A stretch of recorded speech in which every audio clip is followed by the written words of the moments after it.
ஜபம் ஜபிக்க முடியாது. அதிகமான தடைகளை சத்துரு கொண்டு வருவார். வேதம் சொல்றதுபடி நிச்சயமா நம்ம ஒரு ஆவிக்குரிய போராட்டம் எப்பவுமே உண்டு. நம்ம வர்றதுனாலே ஆராதிக்கிறதுனாலே அவனுக்கு பெரிய பிரச்சனை இல்லை. நம்ம ஆவியின் வரங்களினால நிரப்பப்படும் பொழுது அவனால் அதை சுதந்திரித்துக் கொள்ளவே முடியாது. அல்லேலூயா. கர்த்தர் நிச்சயமாய் அந்த ஆவிக்குரிய வரங்களினால கர்த்தர் நம்ம ஒவ்வொருவரையும் நிரப்புவாராக. நான் நேற்று தினத்தில் சொன்னது போல இது ஒரு கடமைக்காக நம்ம ஆராதிச்சு 10க்கு 11 சபையா நடத்த விரும்பல. ஆவிக்குரிய சபையாய் ஆதி காலங்களிலே எப்படி ஆவியின் வரங்களினால அப்போஸ்தலர் ஆராதித்தார்களோ அப்படிப்பட்ட ஒரு மகிமையின் சபையாக கர்த்தர் நம்முடைய சபையை எடுத்து செல்ல கர்த்தர் கிருபை செய்வாராக. ஆமென். ஒரு நாளுக்காக மாத்திரமல்ல, ஒவ்வொரு நாளும் இந்த ஆவியினுடைய வரங்களிலே பெருகும்படியான கிருபையை கர்த்தர் நம்முடைய வாழ்க்கையில ஒவ்வொரு நாளும் தருவார். இதை விசுவாசிக்கிறீங்க? அபிஷேகம் பண்ணப்பட்டு நம்ம அந்நிய பாஷை கிடைத்த உடனே அப்படியே உட்கார்ந்து விடக்கூடாது. அது ஒரு பெரிய ஒரு ஆவியின் வரம் அல்ல, அது ஒரு அடையாளம். பரிசுத்த ஆவியார் நமக்குள்ளே நிலை கொண்டிருக்கிறார் என்பதற்கு ஒரு அடையாளம் தான் அந்த அந்நிய பாஷைகள். ஆனால் அந்த அந்நிய பாஷை ஒவ்வொரு நாளும் புதிய புதிய பாஷையாக இருக்கும் பொழுதுதான் ஆவியார் நமக்குள்ளே எப்படி செயல்படுகிறார் என்பதை உணர்ந்து கொள்ள முடியும். ஆமென். அப்படி இல்லை என்று சொன்னால் நம்ம பெற்றுக்கொண்ட அந்நிய பாஷை அப்படியே வச்சுட்டு நம்ம அதை அந்நிய பாஷையினுடைய அந்த வரங்களை நம்ம இன்னும் அனல் மூட்டாம இருப்போம் அப்படின்னு சொன்னா அந்த வரங்கள்னால நமக்கு எந்த ஆசீர்வாதமும் எந்த நன்மையும் கிடைப்பது இல்லை. புரியுதா? அப்ப அந்நிய பாஷை பெற்றதுனால ஒன்றும் நம்ம பெருசா அபிஷேகம் பண்ணப்பட்டது வழி அல்ல. அது ஒரு அடையாளம். பரிசுத்த ஆவியானவரை முத்திரை போட்டிருக்கிறார், அவர் என்ன கூட வாசம் பண்ணுகிறார் என்பதற்கு அடையாளம். அந்த ஆவியானவர் ஒவ்வொரு நாளும் அனல் மூட்டி எழுப்பி விடணும். அதனால இந்த வார்த்தையை மறுபடியும் ஆண்டவருடைய இருதயத்தில் போட்டுட்டு இருக்காரு. ஆளுகை செய்வதற்கு நம்முடைய சரீரங்களை அவரிடத்தில் ஒப்பு கொடுக்கணும். ஆளுகைக்குள்ள பரிசுத்த ஆவியானவர் நமக்குள்ள ஆளுகை செய்யும் பொழுதுதான் முழு கண்ட்ரோலையும் அவர் எடுக்கிறாரு. அவருடைய திட்டத்தின்படி நம்மை நடத்துகிறார், அவருடைய சித்தத்தின்படி நம்மை நடத்துகிறார். தேவனுடைய நாமத்தின் மகிமைக்காக ஒவ்வொரு இடங்களிலேயும் கர்த்தர் நம்மை நடத்தி செல்கிறவராகவே இருக்கிறார். ஹல்லேலூயா. ஆவியின் வரங்களை நம்ம அபிஷேகத்தோடு கூட சுதந்திரித்துக் கொண்டு மாத்திரமல்ல, அதை ஒவ்வொரு நாளும் அனல் மூட்டி எழுப்பி விட வேண்டும். அந்த ஆவியானவர் நமக்குள்ள வாசம் பண்ணுகிறத ஒவ்வொரு நாளும் எழுப்ப பண்ணுவதற்கு நாம் பிரயாசப்பட வேண்டும். அப்போ வந்து அந்த ஆவியானவர் நமக்குள்ள நிலைத்திருக்க முடியும். அந்த ஆவியை நமக்கு பிரோஜனம் உள்ளதாக இருக்கும். அல்லேலூயா.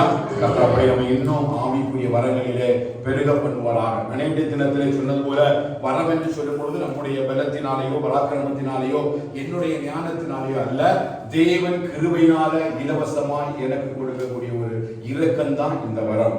அதைதான் அப்போஸ்தலன் பவுல் 1 கொரிந்தியர் 12ஆம் அதிகாரத்தில் ஆவிக்குரிய அனுக்கிரகம் என்று எழுதி வைத்திருக்கிறார். அன்றைய தினத்திலே தன் குரூப்பில் அந்த நோட்ஸ்களை போட்டு நீ வாசித்திருக்கிறேன் என்று சொல்லி நான் விசுவாசிக்கிறேன். அப்போஸ்தலர் பாத்தீங்கன்னா முதலா பேதுரு அந்த ஆவியின் வரத்தை சொல்லுகிறார்.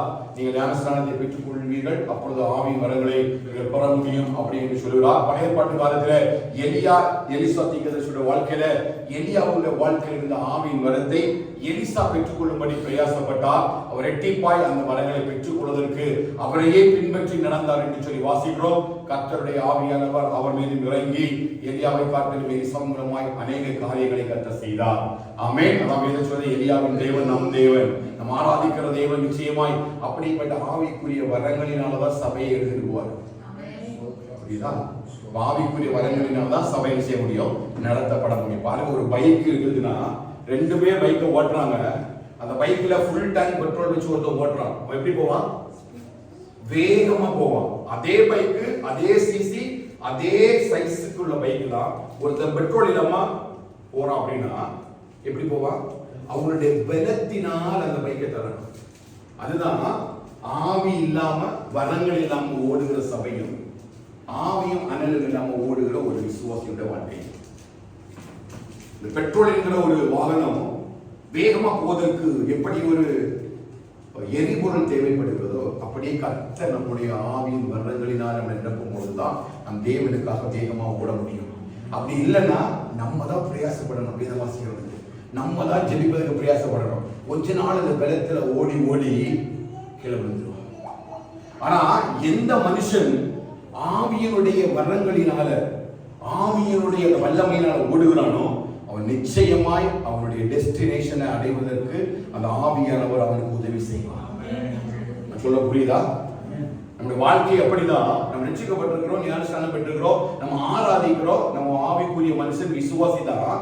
ஆனா நமக்குள்ள அந்த ஆவியானவருடைய வரங்கள் இல்லை அப்படின்னா நம்ம தான் உந்தணும். நம்ம தான் புஷ் பண்ணணும்.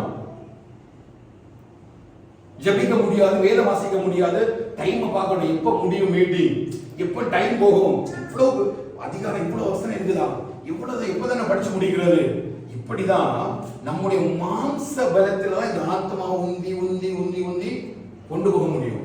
ஆனா ஆவியில நிற்கிறவன் அப்படி கிடையாது. ஆவியானவர் பலத்தினால் அவன் எடுத்துட்டு போறாரு. அதனால வேதம் சொல்வது, நாம் பலவீனமா இருக்கிற நேரத்துல நாம் வேண்டிக் கொள்வது என்னவென்று அறியாது இருக்கிறபடினால் வாக்கு கடக்காத பெருமூச்சுகளோடு நமக்குள்ள இருக்கிற பரிசுத்த ஆவியானவர் நமக்காக விண்ணப்பம் பண்ணுவார். ஹல்லேலூயா, ஹல்லேலூயா. அந்த ஆவியானவரையும் அவருடைய வரங்களையும் சுதந்திரித்துக் கொள்வதற்கு நாம் அதிகமா பிரயாசப்படணும். ஆவிக்குரிய வரங்களை நாம் பெற்றுக் கொள்வதற்கு அதிகம் மனுஷனும் பிரயாசப்படணும். ஆவியில அனலா இருப்பதற்கு நாம் பிரயாசப்படணும். அதனால பவுல் எல்லா சபைக்கும் ஒரு வாக்கியத்தை வைப்பாரு, ஆவியில அனலாயிருங்கள், விழித்திருங்கள், ஆவியில இன்னும் பெருகுங்கள். அப்படி அநேக சபைகளுக்கு அவர் நிருபங்கள்ல எழுதி அனுப்புவதை பார்க்கிறோம். அப்படியே கர்த்தருடைய ஆவியானவர் நம்முடைய சபைக்கும் அப்படிப்பட்ட ஆவியின் அனலை நம் ஒவ்வொருவருக்குள்ளும் இன்னும் அதிகமாய் எரிய பண்ணுவாராக. ஹல்லேலூயா. அந்த ஆவியுடைய அபிஷேகத்தோடு கூட நம்ம இன்னும் அதிகமாய் வேகமாய் ஓடும்படிக்கு கர்த்தர் நமக்கு கிருபை தருவாராக. இன்றைக்கு கூட நான் ஆவிக்குரிய வரங்களினுடைய கிரியைகள் எப்படி ஒரு விசுவாசியினுடைய வாழ்க்கையில, ஒரு சபையினுடைய வாழ்க்கையில செயல்படுத்தப்படுகிறது என்பதை குறித்து தான் நம்ம அதிகமா வேதத்துல அந்த 1 கொரிந்தியர் 12வது அதிகாரம் 13, 14 அதிகாரத்தில் இருந்து ஆவிக்குரிய வரங்கள் அப்படின்னா என்ன, ஆவிக்குரிய வரங்களை குறித்து வேதம் நமக்கு என்ன கற்றுக் கொடுக்கிறது, ஆவிக்குரிய வரங்களினால ஒரு சபைக்கு என்ன பிரயோஜனம், ஒரு தனிப்பட்ட மனுஷனுக்கு என்ன பிரயோஜனம், ஏன் ஆவியுடைய வரங்களை சுதந்திரித்துக் கொள்ள வேண்டும் என்றெல்லாம் நம்ம முடிந்த அளவுக்கு கர்த்தருக்கு சித்தமான குறிப்பிட்ட நேரத்திலே நான் எங்களோடு கூட பேசும்படி நான் விருப்பப்படுகிறேன். கர்த்தருடைய ஆவியானவர் வசனங்களை நமக்கு தெளிவாக்கி விளக்கி தருவாராக. ஹல்லேலூயா, ஹல்லேலூயா. வேதத்தை பார்க்காதீங்க, நான் சொல்லக்கூடிய நேரம் மட்டும் கவனிச்சு என்ன கவனிங்க. ஏன்னா மற்ற நாட்களிடம் இன்றைய செய்தி ரொம்ப முக்கியம். ஏன்னா ஆவியானவர் வந்தாலே சத்துரு நம்மளை கவனிக்க விட மாட்டான். அப்போ நான் சொல்றதை மட்டும் நீங்க கவனிங்க, வாசிக்கிறத மட்டும் வாசிங்க. மீதி நோட்ஸ் நான் போடுறேன், நீங்க ஃப்ரீயா இருந்தீங்கன்னா கர்த்தருக்கு சித்தமான வீட்டில் இருந்து தியானிக்கும்படி இயேசுவின் நாமத்தில் உங்களை அன்போடு கூட கேட்டுக்கொள்கிறேன். பாருங்க, இந்த ஆவியானுடைய கிரியைகளை குறித்து பார்க்கும்போது அப்போஸ்தலன் பவுல் கொரிந்து சபைக்கு மட்டும்தான் இந்த ஆவியினுடைய வரங்களை பற்றி எழுதுகிறார். வேற யாருமே இந்த ஆவியின் வரங்களை பற்றி அதிகமாக எந்த நிருபங்களையும் எழுதுவதோ படிப்பதோ இல்லை. கவனிச்சிருக்கீங்களா? இந்த ஆவியினுடைய வரங்களை பற்றி முழுசா நீங்க புரிந்து படித்தாதான் அது தெரியும். ஒரே ஒரு சபைக்கு தான், அதுவும் கொரிந்து சபைக்கு தான் அப்போஸ்தலன் பவுல் ஆவியானவரை பற்றி எழுதுறார். ஆனா ஆண்டவராகிய இயேசு கிறிஸ்து கூட சொல்லும் பொழுது, நான் போன பிறகு உங்களுக்கு ஒரு தேற்றரவாளனை அனுப்புவேன், அவர் வருவார், உங்களை சகல சத்தியத்துக்குள் நடத்துவார், என்னிடத்திலிருந்து அவர் எடுத்து பேசுவார், அப்படி சொல்லிட்டு தான் ஆண்டவர் போனார். ஆனால் அந்த ஆவியானுடைய கிரியைகளை பற்றியோ அவர் என்ன செய்ய போறார் என்பதை வேறு எந்த மனுஷனுக்கும், அது அப்போஸ்தலர்களுக்கும் தன்னுடைய சீஷர்களுக்கும் கர்த்தர் வெளிப்படுத்தவில்லை. வாசிக்கிறீங்களா? யோசித்து பார்த்துருக்கீங்களா ஏன் பண்ணல அப்படின்னு? இந்த கொரிந்து சபைக்கு மட்டும்தான் அப்போஸ்தலன் பவுல் இந்த ஆவிக்குரிய வரங்களை குறித்து ஒரு பெரிய ஒரு விளக்கத்தை இங்கே கொடுக்கிறார். இந்த கொரிந்து சபையை பார்த்தீங்கன்னா ரொம்ப பெரிய சபை. இங்க நிறைய படித்து விழுந்தாங்க, ஸ்காலர்ஸ் நிறைய பேர் இருந்தாங்க, வல்லுநர்கள் நிறைய பேர் இருந்தாங்க. பெரிய சபையாக இருந்ததுனால அவர் அந்த சபைக்கு இந்த ஆவிக்குரிய வரங்களை குறித்து எழுதியிருக்கிறார். நம்ம என்னுடைய பின்பகுதி வரலாறு நம்ம பார்க்க போகல. நம்முடைய கேள்வி என்ன அப்படின்னா, இந்த ஆவிக்குரிய வரங்களை பற்றி யாருக்குமே வெளிப்படுத்தப்படாத இருந்த சூழ்நிலையில அப்போஸ்தலன் பவுலுக்கு மட்டும் எப்படி இந்த ஆவியினுடைய வரங்கள் வெளிப்படுத்தப்பட்டது?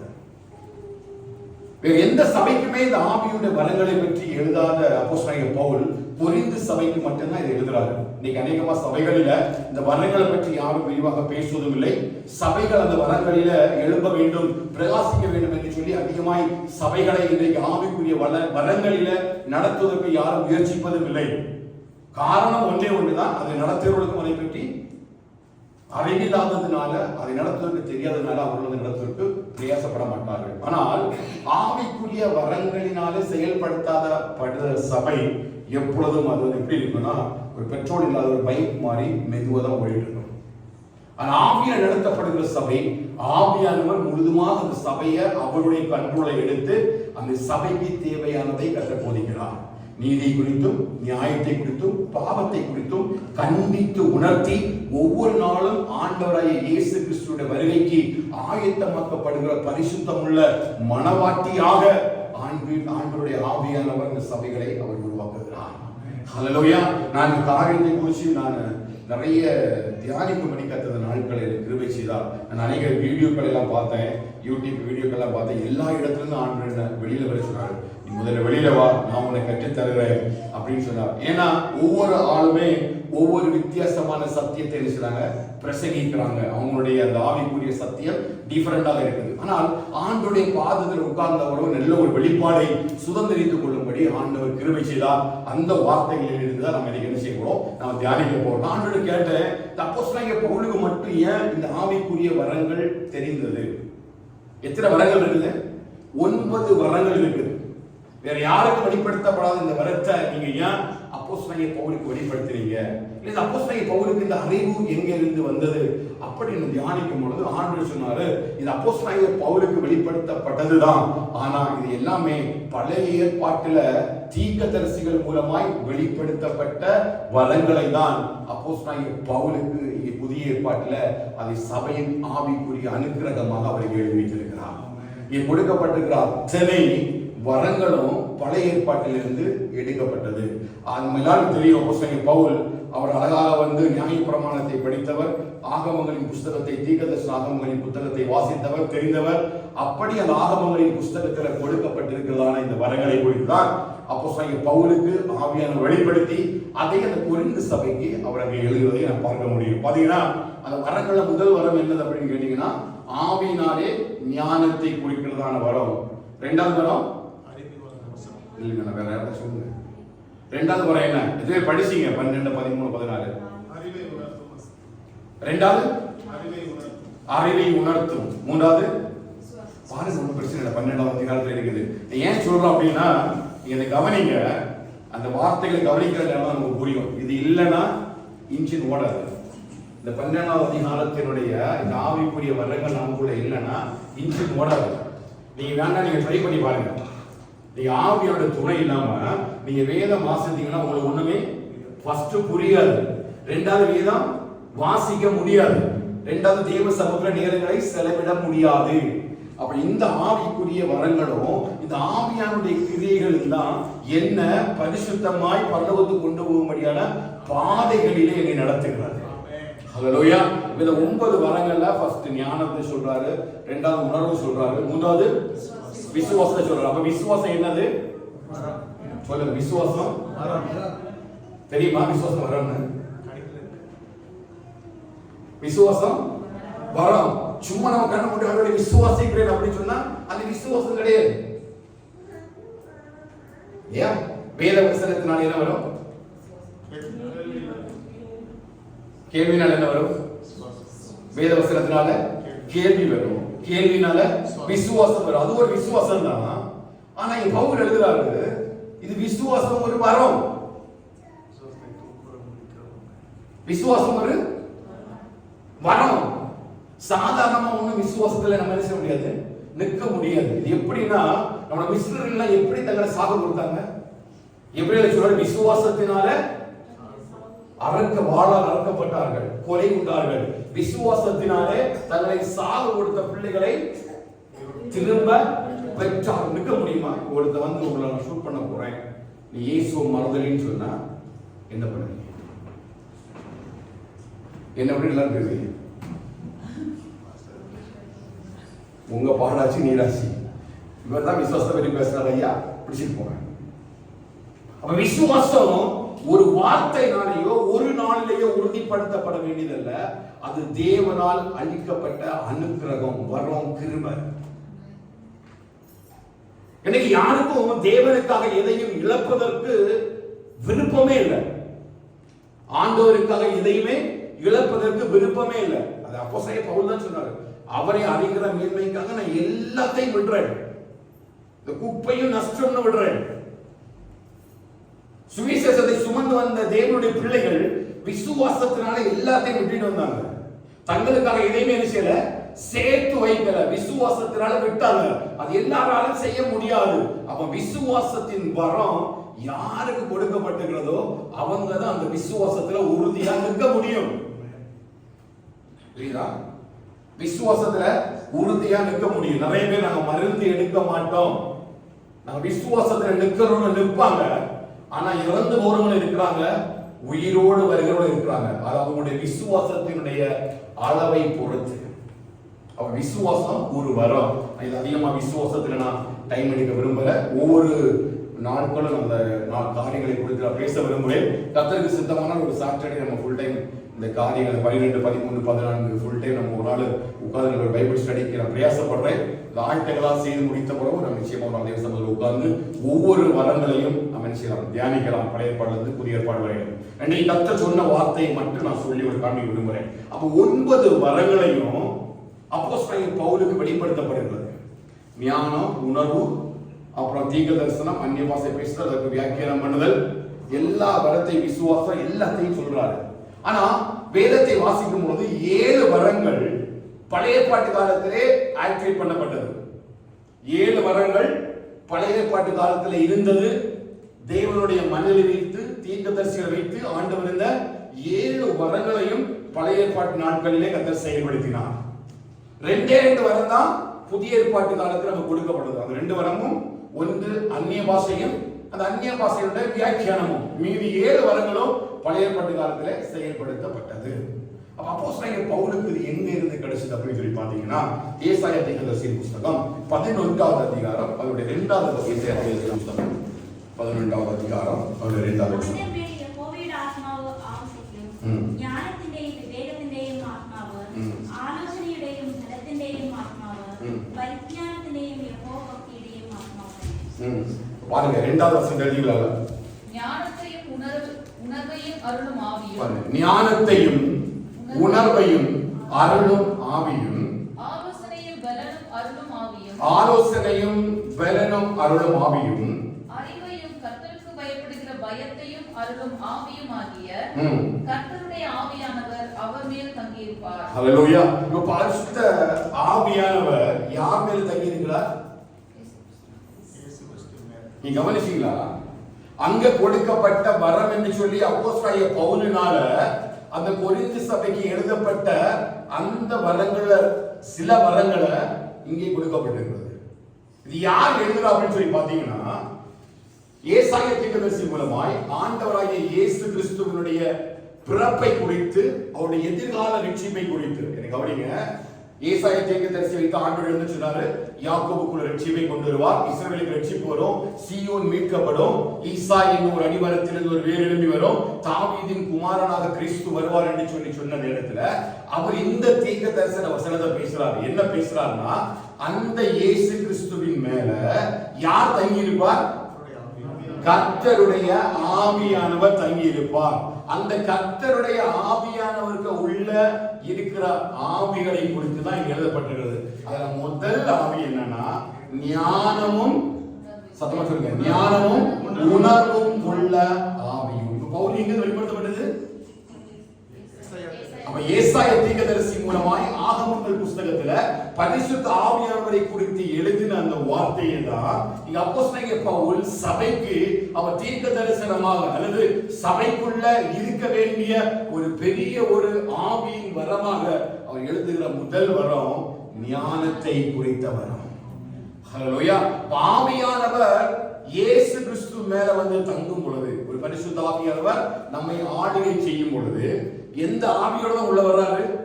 ஞானத்தையும் உணர்வையும் அருளும் ஆவியும், ஆலோசனையும் பலனையும் அருளும் ஆவியும், அறிவையும் கர்த்தருக்கு பயப்படுகிற பயத்தை அருளும் ஆவியுமாகிய. அப்ப கர்த்தருடைய ஆவியானவருக்கு உள்ள இவ்வளவு வரங்கள் உள்ள வச்சிருக்கிறாங்க. புரியுதா?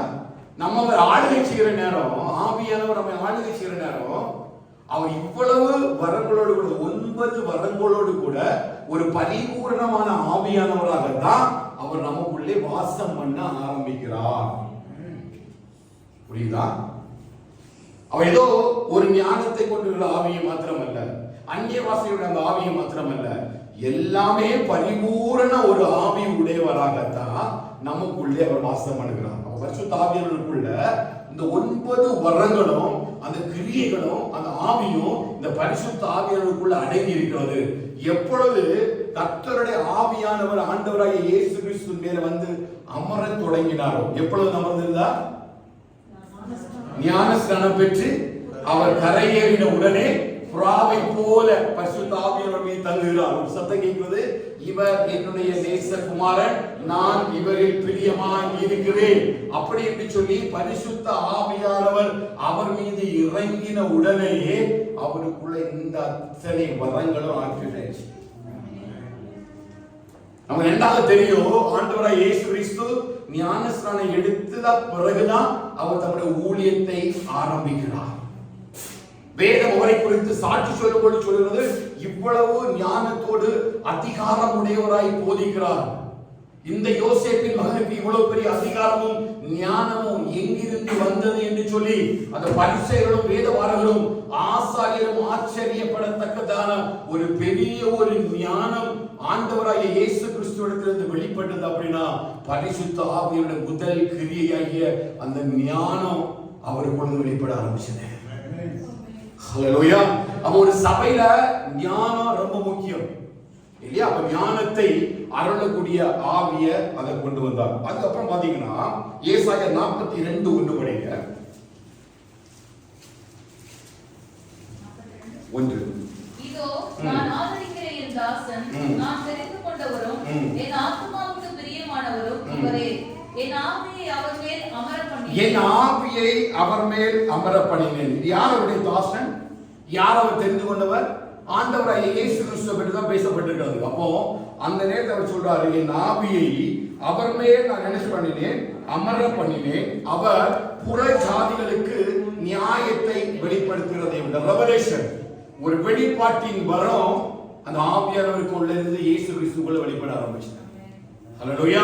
புறஜாதிகளுக்கான நியாயத்தை கொடுக்கும்படியாக தான் அவர் இந்த பூமிக்கு வந்தார். அப்படி என்று சொன்னா உலகத்துக்கு முழுவதும் ரட்சிப்பை கொடுக்கும்படியாய் ஆண்டவராகிய இயேசு கிறிஸ்து இந்த உலகத்துக்கு கொடுக்கப்பட்டார். அவர் மேல் ஆவியானவர் இருந்து அந்த பரிசுத்த ஆவியானவர் இந்த புறஜாதிகளுக்குள்ளே நியாயத்தை வெளிப்படுத்தும் ஒரு வெளிப்பாட்டின் வரத்தை அவர் அங்கே கிரியை செய்கிறதை இந்த வசனம் நமக்கு வெளிப்படுத்துகிறார். ஹல்லேலூயா. அந்த 6வது வசனத்தை வாசிங்க. 42:6. நீர் குருடனுடைய கண்களை திறக்கவும் கட்டுண்டவர்களை காவலில் இருந்தும் இருளில் இருக்கிறவர்களை சிறைச்சாலையில் இருந்தும் விடுவிக்கவும் கர்த்தராகிய நான் நீதிப்படி உம்மை அழைத்து உம்முடைய கையை பிடித்து உம்மை தற்காத்து உம்மை ஜனத்திற்கு உடன்படிக்கையாகவும் ஜாதிகளுக்கு ஒளியாகவும் வைக்கிறேன். ஹல்லேலூயா. அழகா சொல்ல பாருங்க. என்ன பண்ணாங்கன்னா, குருடனுடைய கண்களை திறந்து கட்டுண்டவர்களை காவலில் இருந்தும் இருளில் இருக்கிறவரை சிறைச்சாலையில் விடுவிக்கவும் என்ன அற்புதங்களை செய்யக்கூடியவரோ அவருக்குள்ள பரிசுத்த ஆவியினால ரிலீஸ் ஆகுது. நீங்க இதை கவனிச்சானா ஏதோ பவுலுக்கு மட்டும் வெளிப்படுத்தப்பட்ட காரியம் இல்ல. அப்போஸ்தலனாகிய பவுலுக்கு ஆண்டவர் சபைகளை நிறுவுவதற்காக அவரை தெரிந்து கொண்டதுனால, அந்த ஆவியானுடைய கிரியைகளை தனக்கு வெளிப்படுத்த சித்தமா இருந்ததுனால அவன் அந்த ஆவியானுடைய கிரியைகளை எங்கிருந்து அறிந்து கொள்ளலாம் அப்படின்னா பழைய ஆகம புஸ்தகங்கள் தான் அறிந்து கொள்கிறான். இது புதிய ஏற்பாட்டில் 12வது அதிகாரத்தில் கொடுக்கப்பட்டது மாத்திரமல்ல, இதனுடைய மூல ஆதாரம் எங்கன்னு வந்து பாத்தீங்கன்னா இந்த ஏசாயா தீர்க்கதரிசியின் புஸ்தகத்தில் தான் வெளிப்பட்டது. ஹல்லேலூயா. இது ஒரு புதிய ஒரு கதை அல்ல, தேவனால் முன் தீர்மானிக்கப்பட்ட ஒரு ஆவியினுடைய வரம் தான். அந்த வரத்தை தான் கர்த்தர் சபைக்குள்ளே செயல்படுத்த விரும்புகிறார். ஹல்லேலூயா. அந்த ஏசாயா 61வது அதிகாரம் 1வது வசனத்திலிருந்து 3வது வசனம் வாசிங்க. ஏசாயா 61:1-3 வரை. கர்த்தராகிய தேவனுடைய ஆவியானவர் என்மேல் இருக்கிறார். நடத்தி வாசிங்க. கர்த்தருடைய ஆவியானவர் என்மேல் இருக்கிறார். சிறுமைப்பட்டவர்களுக்கு சுவிசேஷத்தை அறிவிக்க கர்த்தர் என்னை அபிஷேகம் பண்ணினார். சிறுமைப்பட்டவர்களுக்கு சுவிசேஷத்தை அறிவிக்க கர்த்தர் அவரை அபிஷேகம் பண்ணினார்.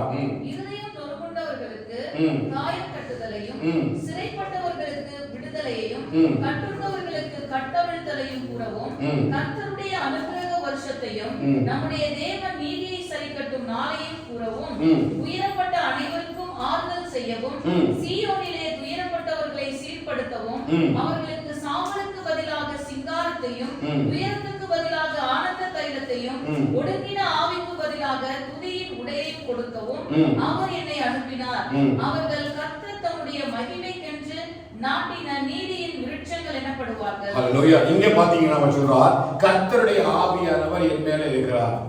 எதுக்கு அப்படின்னா விடுதலையை கொடுப்பதற்கு, அதிசயங்களையும் அற்புதங்களையும் செய்து அந்த ஜனங்களை சமாதானத்துக்குள்ள நடத்துவதற்கான அந்த வரத்தை வைக்கிறார். அப்ப இந்த 3 வசனங்களின் அடிப்படையில ஏசாயா 11, 42, 61 இந்த அதிகாரங்களை நீங்க வாசிக்கும் பொழுது இந்த 7 வரங்களும் யாருக்குள்ள இருந்தது பாத்தீங்கன்னா பரிசுத்த ஆவியானவருக்குள்ள இருந்தது. அந்த பரிசுத்த ஆவியானவர் ஆண்டவராகிய இயேசு கிறிஸ்துவின் மேல் வந்து அமர்ந்த பொழுது அத்தனை வரங்களையும் அவர் பரிசுத்த ஆவியானவர் செயல்படுத்தி மகிழ்கிறார். ஹல்லேலூயா. பரிசுத்த ஆவியானவர் பரிபூரணமாக இந்த 9 வரங்களோடு கூட தான் இயேசு கிறிஸ்துவினுடைய வாசம் பண்ண ஆரம்பிக்கிறார். அந்த பரிசுத்த ஆவியான புறாவை போல வந்து இறங்கிற நேரத்துல அவருக்குள்ள ஞானம், உணர்வு, குணமாக்குற வரம், அற்புதங்களை செய்யக்கூடிய வரம், தீர்க்கதரிசன வரம், விசுவாசம், சகலத்தையும் பரிசுத்த ஆவியானவர் ஆண்டவராகிய இயேசு கிறிஸ்துவின் மூலமாய் இந்த உலகத்துல தேவனுடைய நாமத்தின் மகிமைக்காக செய்து முடித்தார். ஹல்லேலூயா. அப்படின்னு அப்போஸ்தலன் பவுல் சொல்றாரு, இந்த ஆவியினுடைய வரங்கள் தான் கிறிஸ்துவின் சரீரமாக இருக்கிற இந்த சபையை பரிசுத்தமா நடத்துவதற்கு இந்த 9 வரங்களும் நிச்சயமா நமக்கு உதவி செய்ய முடியும். அவருடைய வரங்கள் இல்லாம நம்ம ஊழியம் பண்ண முடியாது. அந்த ஆவியினுடைய அனுக்கிரகம் இல்லாம, அந்த பரிசுத்த ஆவியினுடைய அபிஷேகம் இல்லாம நிச்சயமா ஆவிக்குரிய காரியங்களில நம்ம ஒரு இடத்திலே எழும்ப முடியவே செய்யாது. ஹல்லேலூயா.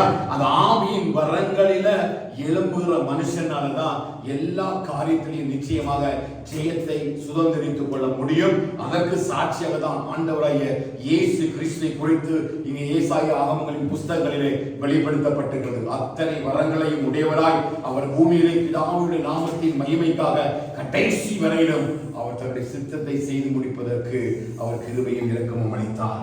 அந்த தேவன் நிச்சயமாய் ஒவ்வொரு மனுஷனுடைய வாழ்க்கையிலும் அத்தனை ஆவியின் வரங்களை கொடுப்பதற்கு அவர் வல்லமை உள்ள தேவனாக இருக்கிறார். எதுவே விசுவாசிக்கிறீங்க?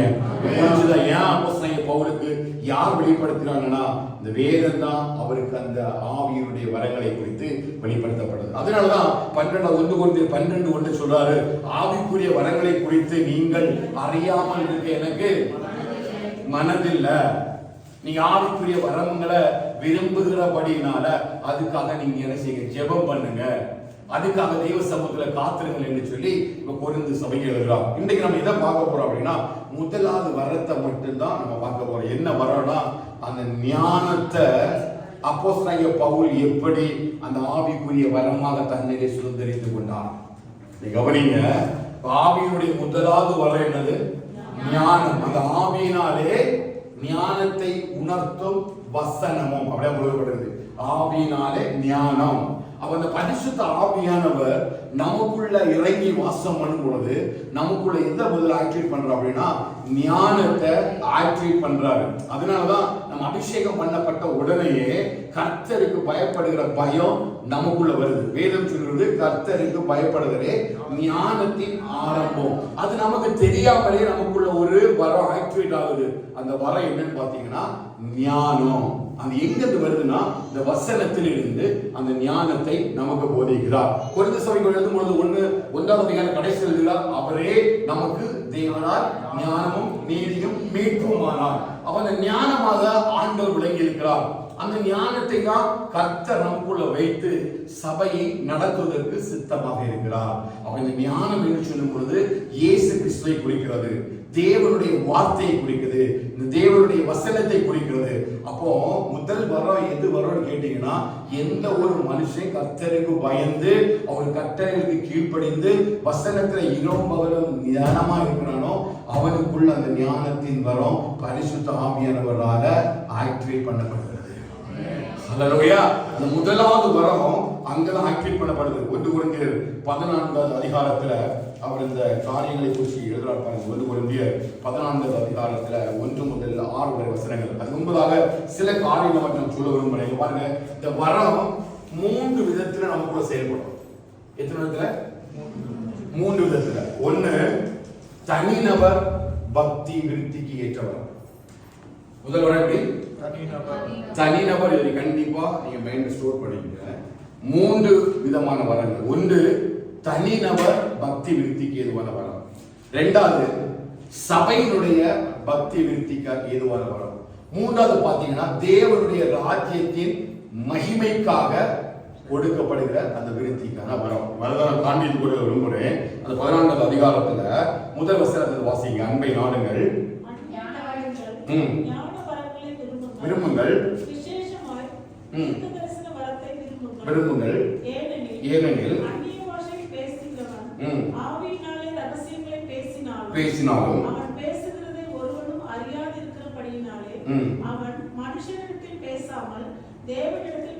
புரியுதா? அந்நிய பாஷையில பேசுகிறவன், நீங்க சொல்லலாம், அந்நிய பாஷையில பேசுகிறவன் ஆவியினாலே ரகசியங்களை பேசுகிறான். நம்ம அந்நிய பாஷை பேசக்கூடிய நேரத்துல நம்ம ஆவியினால எதை பேசுறோம்? ரகசியங்களை பேசுகிறோம். அப்படி இந்த பாஷைகள் பரிசுத்த ஆவியானவரால் நம்ம நிரப்பப்படும் பொழுது அவர் அந்த பரிசுத்த ஆவியின் அடையாளமாக நமக்குள்ள அந்த பாஷைகளை கொண்டு வர விரும்புகிறார். ஏன் அப்படின்னா இந்த நாவு இல்லையா, அந்த நாவினுடைய நமக்கு தெரியும் அக்கினிமயமான நாவுகள் அவர்கள் மேல் வந்து அமர்ந்தது. அப்போ சொல்ல இருக்குதா? அக்கினிமயமான நாவுகள் வந்தது. அப்ப அதுவரையிலும் அவங்க ஜெபிக்க ஆரம்பிக்கிறாங்க. ஒரு மனமா எல்லாரும் கூடி வந்து ஆண்டவரை துதிக்க ஆராதிக்க ஆரம்பிக்கிறாங்க. அப்படி ஆராதிக்கக்கூடிய நேரத்துல நல்ல ஒரு காற்று வீசுகிறது. அப்பொழுது அக்கினிமயமான ஒரு நாவு அவங்களுடைய நாவுல வந்து அமர்ந்தது. அப்போ முதலா ஆவியானவர் நம்மளை கண்ட்ரோல் எடுக்கக்கூடிய டைம் அதுதான். புரியுதா? ஆவியானவர் முதலா நம்முடைய அந்த நாவில வந்து அக்கினிமயமான நாவுகளாக அடையாளங்களாக வந்து அவர் கண்ட்ரோல் எடுக்கிறார். அதனாலதான் நம்ம அந்நிய பாஷை பேச முடியாது. நீ நார்மலா காப்பி பண்ணி பேசுவாங்க, இமிடேட் பண்ணுவாங்க இல்லையா, அவங்க பண்றவங்க ஒரு 2 வார்த்தை பேசுவாங்க, அதை மாதிரி அவங்களால என்ன முடியாது, பேச முடியாது. ஆனா ஆவியின் வரங்களை பெற்று அபிஷேகம் பண்ணப்பட்ட அந்நிய பாஷை பேசுறதுனாலதான் எத்தனை மணி நேரமும் அந்த பாஷைகளை பேச முடியும். சொல்ல முடியுதா?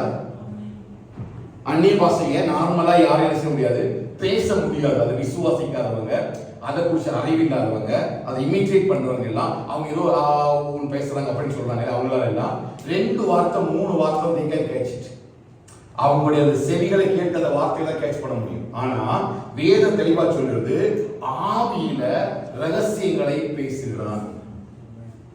ஆவியில ரகசியங்களை பேசுறோமோ நம்ம ஆவியானவர்கள் கூட அவர் நம்முடைய ஆளுகைக்குள்ள வரும்பொழுது நல்லா கவனிக்கணும். நம்ம ஜெபிக்கக்கூடிய நேரத்துல நம்ம நல்ல ஆவியில நடந்து ஜெபிக்கிறோம் அப்படின்னா நம்மை மறந்து நம்மளுடைய கரங்களை எல்லாம் தட்டி நம்ம உற்சாகமா தேவ சமூகத்தில் ஜெபிக்கிறோம் இல்லையா. நம்மளை மறந்துடுறோம். நம்ம ஆண்டவரை ஆராதிக்கிறோம். ஒரே ஒரு உணர்வு என்னன்னா, எப்படியாகியும் ஆண்டவராகிய அந்த ஆண்டவருடைய நாமத்தினால் கொடுக்கப்பட்ட அந்த பரிசுத்த ஆவியானவரை சுதந்திரித்துக் கொள்ளணும் வாஞ்சியோட நம்ம ஜெபிக்கக்கூடிய நேரத்துல ஒரு ஸ்டேஜ் ஒரு டைம் போகக்கூடிய நேரம் நம்முடைய நம்முடைய கண்ட்ரோல்ல நிற்காது. அதுவரை நமக்கு பிரியமா நம்ம ஆமீன் ஸ்தோத்திரம் சொல்லிட்டே இருப்போம். இந்த ஃபீல் பண்ணிருக்கீங்களா? கொஞ்சம் நம்ம ஆமீன் ஸ்தோத்திரம் அப்படி சொல்லிட்டே இருப்போம். ஆனா அந்த ஆவியானவர் நமக்குள்ள ஆளுகை செய்ய ஆரம்பிக்கிற நேரத்துல நம்முடைய நாவினுடைய கண்ட்ரோல் மட்டும் இருக்காது, நம்முடைய கண்களுடைய கண்ட்ரோல் மட்டும் இருக்காது. நம்ம அழக்கூடாதுன்னு தான் நினைப்போம், ஆனா சத்தமா இருக்கும். அப்ப ஆவியானவர் நமக்குள்ள வந்து நம்ம ஆளுகை செய்யக்கூடிய நேரத்துல அந்த அக்கினிமயமான நாவுகள் நமக்குள்ள வரும்பொழுது நமக்கும் அந்த ஆவியானவருக்குள்ள ஒரு ரகசியம் அது ஆரம்பத்துல நமக்கு என்ன செய்யாது தெரியாது. இப்ப என்ன அப்படி முதல்ல ஒரு ஆள் அபிஷேகம் பண்ணப்படுற நேரம் நீ கவனித்து பாருங்க, அவங்க பேசுகிற பேச்சும் அவங்க ஜெபிக்கிற ஜெபமும் கொஞ்சம் டிஃபரெண்டா இருக்கும். உடனே இருதயத்துல ஒரு சமாதானத்தை கொண்டு வரும். நீங்க அதுவரையிலும் நீங்க நிறைய வருஷமா ஜெபம் பண்ணிருப்பீங்க, ஆண்டவர் ஆராதிச்சிருப்பீங்க, துதிச்சிருப்பீங்க. ஆனா முதல் நாள் கர்த்தருடைய ஆவியானவர் உங்களுக்குள்ள ஆளுகை செய்கிற நேரத்துல அளவில்லாத ஒரு சந்தோஷம் உங்களுக்குள்ள வரும். உங்களுடைய கண்ணீர் ஆனந்தத்தின் நிமித்தமாக இருக்கும். அந்த ஆவியானவர் உங்களுக்குள்ள ஆளுகை செய்யக்கூடிய நேரத்துல ஒரு விதமான புதிய ஒரு உணர்வை கர்த்தர் நமக்குள்ள தருவாங்க. அதனாலதான் அடுத்த தடவை நம்ம ஜெபம் ஆரம்பிக்கிற உடனேயே வந்துடுறாரு. ஸ்தோத்திரம் சொல்ல ஆரம்பிச்ச உடனே நினைச்சாரு வந்துடுறாரு. நம்ம அந்நிய பாஷை பேசணும்னு பேசுறது இல்லை, ஆனா நிறைய பிராக்டிஸா வச்சிருக்கிறாங்க. நம்ம நிறைய பாக்குறோம், கற்றுக் கொடுக்குறாங்க. அப்படி இல்லை, நான் பேசுகிறது அந்நிய பாஷையை விசுவாசித்து அபிஷேகம் பண்ணப்பட்டு அந்த அந்நிய பாஷையின் அடையாளத்தை சுதந்திரித்துக் கொள்கிற ஜனங்களோடு கூட நான் பேசுறேன். அந்த ஆவியானவருடைய அபிஷேகத்தை சுதந்திரித்துக் கொள்ளும் பொழுது அந்த அக்கினிமயமான நாவுகள் எனக்குள்ள இறங்கி கிரியை செய்யறது, என்னுடைய ஃபுல் கண்ட்ரோல் போயிடுது. அது எல்லாம் முடிச்ச உடனே எனக்குள்ள ஒரு பெரிய ஒரு சமாதான சந்தோஷம் வருது. ஆனா அந்த சமாதான சந்தோஷத்தை எதுனால என்னால சொல்ல முடியாது. புரியுதா? அதுதான் இந்த ஆவியினால ரகசியங்களை பேசுகிறது. அப்படின்னா அந்த ஆவியானவர் நமக்கு உள்ள இருந்து சில காரியங்களை பேசுகிறார். அது நமக்கு என்னன்னு தெரியாது, ஆனா அது ஆவியிலே அது செயல்படுத்தப்பட்ட அப்படி இருக்கும். ஒருவேளை நம்ம சுற்றிலும் இருக்கிறதான சத்துருடைய கோட்டைகளை தகர்ப்பதற்காக இருக்கலாம். ஏதோ ஒரு காரணத்துக்காக ஆவியானவர் செய்கிறாரு, நம்மளை கனெக்ட் பண்ணி அந்த ரகசியங்களை பேச வைக்கிறார். ரகசியங்களை பேசினாலும் அவன் பேசுறத ஒருவனும் அறியாமல் இருக்கிறபடினாலே அவன் மனுஷனிடத்துல பேசாமல் தேவனிடத்துல பேசுகிறான். அந்த first connection established with heaven. அதான் சொல்றேன், ஒரு போன் எடுத்து ஆவி இல்லைன்னா ஒரு ஐபோனை நல்லா கையில வச்சுட்டு ஒரு சிம் கார்டு இல்லைன்னா அந்த ஐபோனால எந்த பிரயோஜனமும் இல்ல. எப்போதான் அதை யூஸ் பண்ணப்படும்? எப்போ சிம் கார்டு யூஸ் பண்ணணும், இல்லைன்னா வைஃபை யூஸ் பண்ணணும். ஒரு கனெக்ஷன் அதுக்கு தேவை. அதுபோல ஒரு மனுஷன் பரிசுத்த ஆவியானவரால் அபிஷேகம் பண்ணப்படும் பொழுதுதான் முதலாவது ஒரு கனெக்ஷன் பரலோகத்துக்கு போகுது. அதனாலதான் நம்மள தெரியாமலே ஒரு பெரிய சமாதானம் சந்தோஷம் கொடுக்கப்படுகிறது. அது ஏன் தெரியுமா? நான் சொன்னாரு, நான் உலகத்திலோட சமாதானத்தை இல்ல, ஏன் சமாதானத்தை நான் வச்சுட்டு போறேன். நிச்சயமா அந்த சமாதானம் நமக்குள்ள கொடுக்கப்படும். அந்த முதல் சமாதானத்தை இங்கதான் அவர் பேசுறாரு. அப்படி பேசுறதுனால அந்த பேசுறதுக்கு மட்டும்தான் பிரோஜனம் உண்டாவதே தவிர வேற யாருக்கும் பிரோஜனம் இல்ல. அடுத்த 3வது வசனம் பாருங்க. தீர்க்கதரிசனம் சொல்லுகிறவனோ மனுஷனுக்கு பக்தி விருத்தியும் புத்தியும் ஆறுதலும் உண்டாகத்தக்கதாக பேசுகிறார். அடுத்த வசனம். அந்நிய பாஷையில் பேசுகிறவன் தனக்கே பக்தி விருத்தி உண்டாக பேசுகிறான். அந்நிய பாஷை பேசுகிறவன் தனக்கே பக்தி விருத்தி உண்டாக பேசுகிறான். தீர்க்கதரிசனம் சொல்லுகிறவனோ சபைக்கு பக்தி. ரெண்டு சொன்னா, ஒண்ணு நமக்கு உரிய பக்தி விருத்திக்காக நம்ம பேசுறது, இன்னொன்னு சபைக்குரிய பக்தி விருத்திக்காக நம்ம பேசுறது. அப்போ அந்நிய பாஷை பேசும் பொழுது அந்நிய பாஷை பேசுறது நல்லது. ஆனா அந்நிய பாஷையே எல்லா வருஷம் பேசிட்டு இருக்க கூடாது இல்லையா? அந்நிய பாஷையே பேசிட்டு இருக்க கூடாது. நேற்று நம்ம படித்தது போல 14 என்ன சொல்றாரு? அந்நிய பாஷை பேசுகிறவன் அதற்குரிய வியாக்கியானத்தை சொல்வதற்காக ஜெபம் அல்ல விண்ணப்பம் பண்ண கடவன். அப்ப இந்த வார்த்தை நமக்கு எதிர்த்திருக்கணும், தெரிஞ்சிருக்கணும். ஏன் அப்படின்னா நம்ம ஒரு சபைக்குள்ள கூடி வரும்போது, நம்முடைய சபையில கல்லாதவர்கள் யாருமே இல்ல, எல்லாரும் விசுவாசிக்கிறோம். பரிசுத்த விசுவாசிகள் எல்லாரும் அந்நிய பாஷை விசுவாசிக்கிறோம் இல்லையா? அப்படி நம்ம கூடி வரும்பொழுது இப்ப நம்ம அந்நிய பாஷையில பேசுறோம், ஒன்றும் பிரச்சனை இல்லை, எல்லாரும் விசுவாசிக்கிறாங்க. ஆனா அந்நிய பாஷை இல்லாத ஒருத்தர் நம்முடைய சபையில வரும்பொழுது, பொதுவா ஒரு கூட்டத்தை ஒரு இடத்துல நடத்துறோம் அப்படின்னா அங்க போய் நின்றுட்டு நம்ம ஒரு 1/2 மணி நேரம் அந்நிய பாஷை பேசுறதுனால அந்த புதுசா வர்றவனுக்கு ஒண்ணுமே புரியாது. அப்படிப்பட்ட இடத்துல அங்க ஒரு வியாக்கியானம் பண்ணக்கூடியவன் இருந்தா அவங்க பேசுற அந்நிய பாஷையை அவன் வியாக்கியானம் பண்ணும்பொழுது அந்த கல்லாதவன் வரும்பொழுது அது அவனுக்கும் பக்தி விருத்திக்காக எதை பேசப்படுறது என்பதை உணர்ந்து கொள்ள முடியும் என்கிற கண்ணோட்டத்தில் அப்போஸ்தலனாகிய பவுல் இந்த கொரிந்து சபைக்கு வரதை எழுதி வைக்கிறார். ஓகேவா? அதனால அந்நிய பாஷை நம்ம நார்மலா சபை கூடி வரும்பொழுது இல்லையா, தேவ ஜனமாக கூடி வரும்பொழுது நம்ம அந்நிய பாஷையை பேசுகிறோம். ஆனால் பொது இடத்துல நம்ம போயிருக்கும் பொழுது அங்க போய் நான் 1/2 மணி நேரம் அந்நிய பாஷை பேசிட்டு சொல்லிருக்கோம். உங்களுக்கு யாருமே அந்நிய பாஷை தெரியாது, நான் இங்க ஸ்டேஜ் ஃபுல்லா அந்நிய பாஷை பேசி ஜோம் பண்ணிட்டு இருந்தாங்கன்னா நீங்க இப்படியே உட்காந்துருப்பீங்க. ஏன்னா ஆவியில கனெக்ட் பண்ணப்படாத வரைக்கும் அது அந்நிய பாஷை உங்களுக்கு புரியாது, அது என்னன்னே தெரியாது. அதனால பவுல் சொல்றாரு, அது அந்நிய பாஷை பேசுறவன் தனக்கு பக்திக்காக பேசுறான், அவன் ஆவியில கனெக்ட் பண்ணப்படுறது பேசுறான். அதனால நீங்க அதை வியாக்கியானம் பண்றதுக்கு நீங்க ஜெபிங்க. புரியுதா? சொல்ல புரியுதா? அப்ப அபிஷேகம் பண்ணப்பட்ட அந்நிய பாஷை பேசுறவங்க இனி எதுக்காக ஜெபம் பண்ணணும்? இந்த வார்த்தையை நீங்க டெய்லி ஜெபம் பண்ணணும். அந்த அபிஷேக ஆராதனையில மாத்திரம் அல்ல, கண்டிப்பா நீங்க ஒவ்வொரு நாளும் வீட்டுல ஜெபிக்கும் பொழுது நீங்க ஆண்டவருடைய ஜெபிக்கணும். ஆண்டவரே, அந்நிய பாஷையை வியாக்கியானம் பண்ணுற வரத்தை எனக்குள்ள தருங்க. இந்த வேதத்தில் சொல்லப்பட்டது போல நான் எனக்கே பக்தி விருத்திக்காக பேசுறதுனால உனக்கு பிரோஜனம் இல்லாதவரை கண்டிப்பா உங்களுடைய வார்த்தையின்படியே விண்ணப்பம் பண்ண கடவுள் சொல்லி அப்போஸ்தலனாகிய பவுலை கொண்டு எழுதியிருக்கிறார் இல்லையா, அந்த வார்த்தையின்படியே இந்த வியாக்கியானம் என்கிற வரத்தை கர்த்தர் எங்களுக்கு தருவீராங்க. அடுத்த நம்ம ஆவிக்குரிய அபிஷேக ஆராதனை நம்ம தான் ஜெபிக்க போறோம். இந்த மாசம் முழுவதும் ஜெபிங்க. நான் வார்த்தையை காட்டி தர விரும்புறேன், சத்தியங்களை ஆழமா உங்களுக்கு காண்பித்து கொடுக்க விரும்புறேன். அப்ப அந்நிய பாஷையே பேசிட்டு இருந்துச்சுன்னா ஒண்ணு நடக்க போறது கிடையாது. சரியா? ஏன் அப்படின்னா நிறைய பேர் அப்படியே பேசி பேசி பழக்கமாயிடுவாங்க. அப்ப ஒவ்வொரு நாளும் அந்நிய பாஷையை பேசும்பொழுதுதான் அந்த ஆவியை துக்கப்படுத்தாத அளவுக்கு நம்ம ஆவியில எழும்பும் பொழுதுதான் புதிய புதிய பாஷைகளை ஆண்டவர் தருவார். நமக்கு அந்த ஆவியின் அபிஷேகம் நமக்குள்ள எழும்ப ஆரம்பிக்கும். அப்படி இல்லைன்னா என்னைக்கு அபிஷேகம் பண்ணப்பட்டமோ அன்னைக்கு பேசுகிற வார்த்தை தான் பல வருஷமாக பேசிட்டு இருப்பாங்க. ஜெபம் ஆரம்பிச்சோட அந்நிய பாஷை பேச தொடங்கிடுவாங்க. ஆனா பாசையை பார்த்தீங்கன்னா என்னைக்கும் ஒரே பாசையா தான் இருக்கும். அப்படி ஒரு நாளும் ஆவியானவர் செயல்பட மாட்டார். புரியுதா? ஒவ்வொரு நாளும் புது எண்ணெயால், புது பலத்தால், புது கிருபையால், புது பாசைகளால் நம்மை நிரப்புகிற தேவன். புரியுதா? எல்லாம் நீங்க புரியுங்க.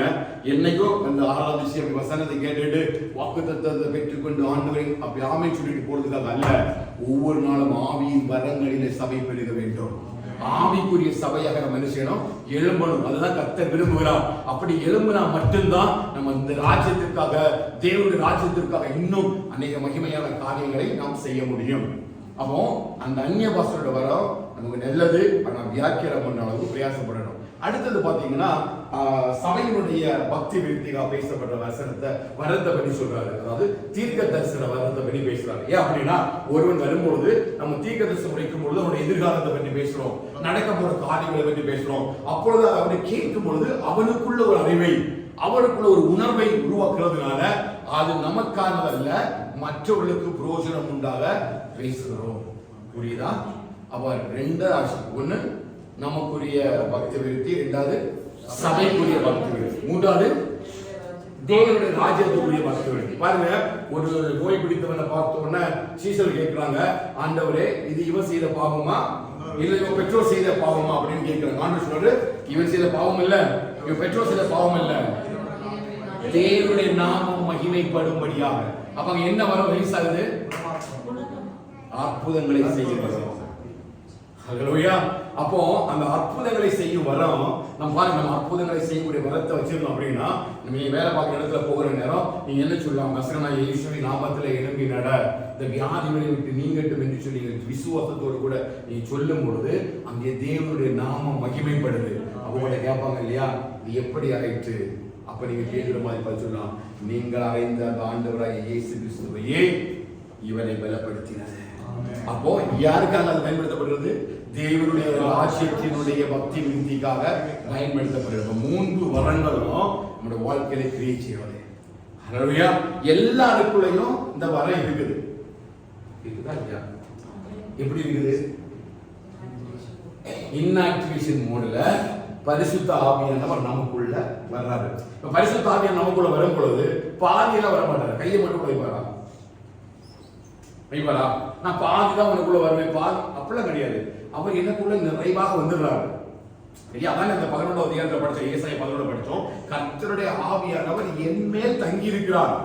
அது என்ன ஆவியானா? ஞானத்தையும் உணர்வையும் பலனையும் அருளுகிற ஆவியாகிய கர்த்தருடைய ஆவியானவர் என் மேல் தங்கி இருக்கிறார். அப்ப உங்க மேல இருக்கிற ஆவியானவர் பரிபூரணமாக உங்க மேல இருக்கிறார். அந்த ஆவியானவருக்கு உள்ள இந்த 9 வரங்களும் உள்ள இருக்குது.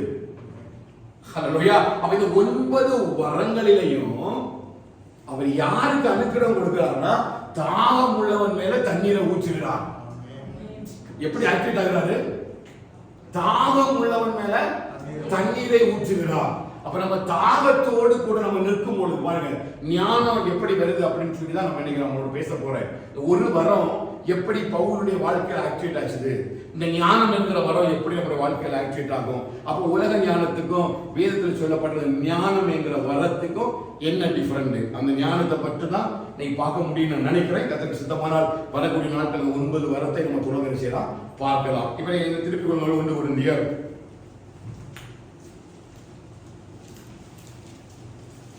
2வது அதிகாரம் 5வது வசனத்திலிருந்து எல்லாரும் எடுங்க. 1 கொரிந்தியர் 2வது அதிகாரம்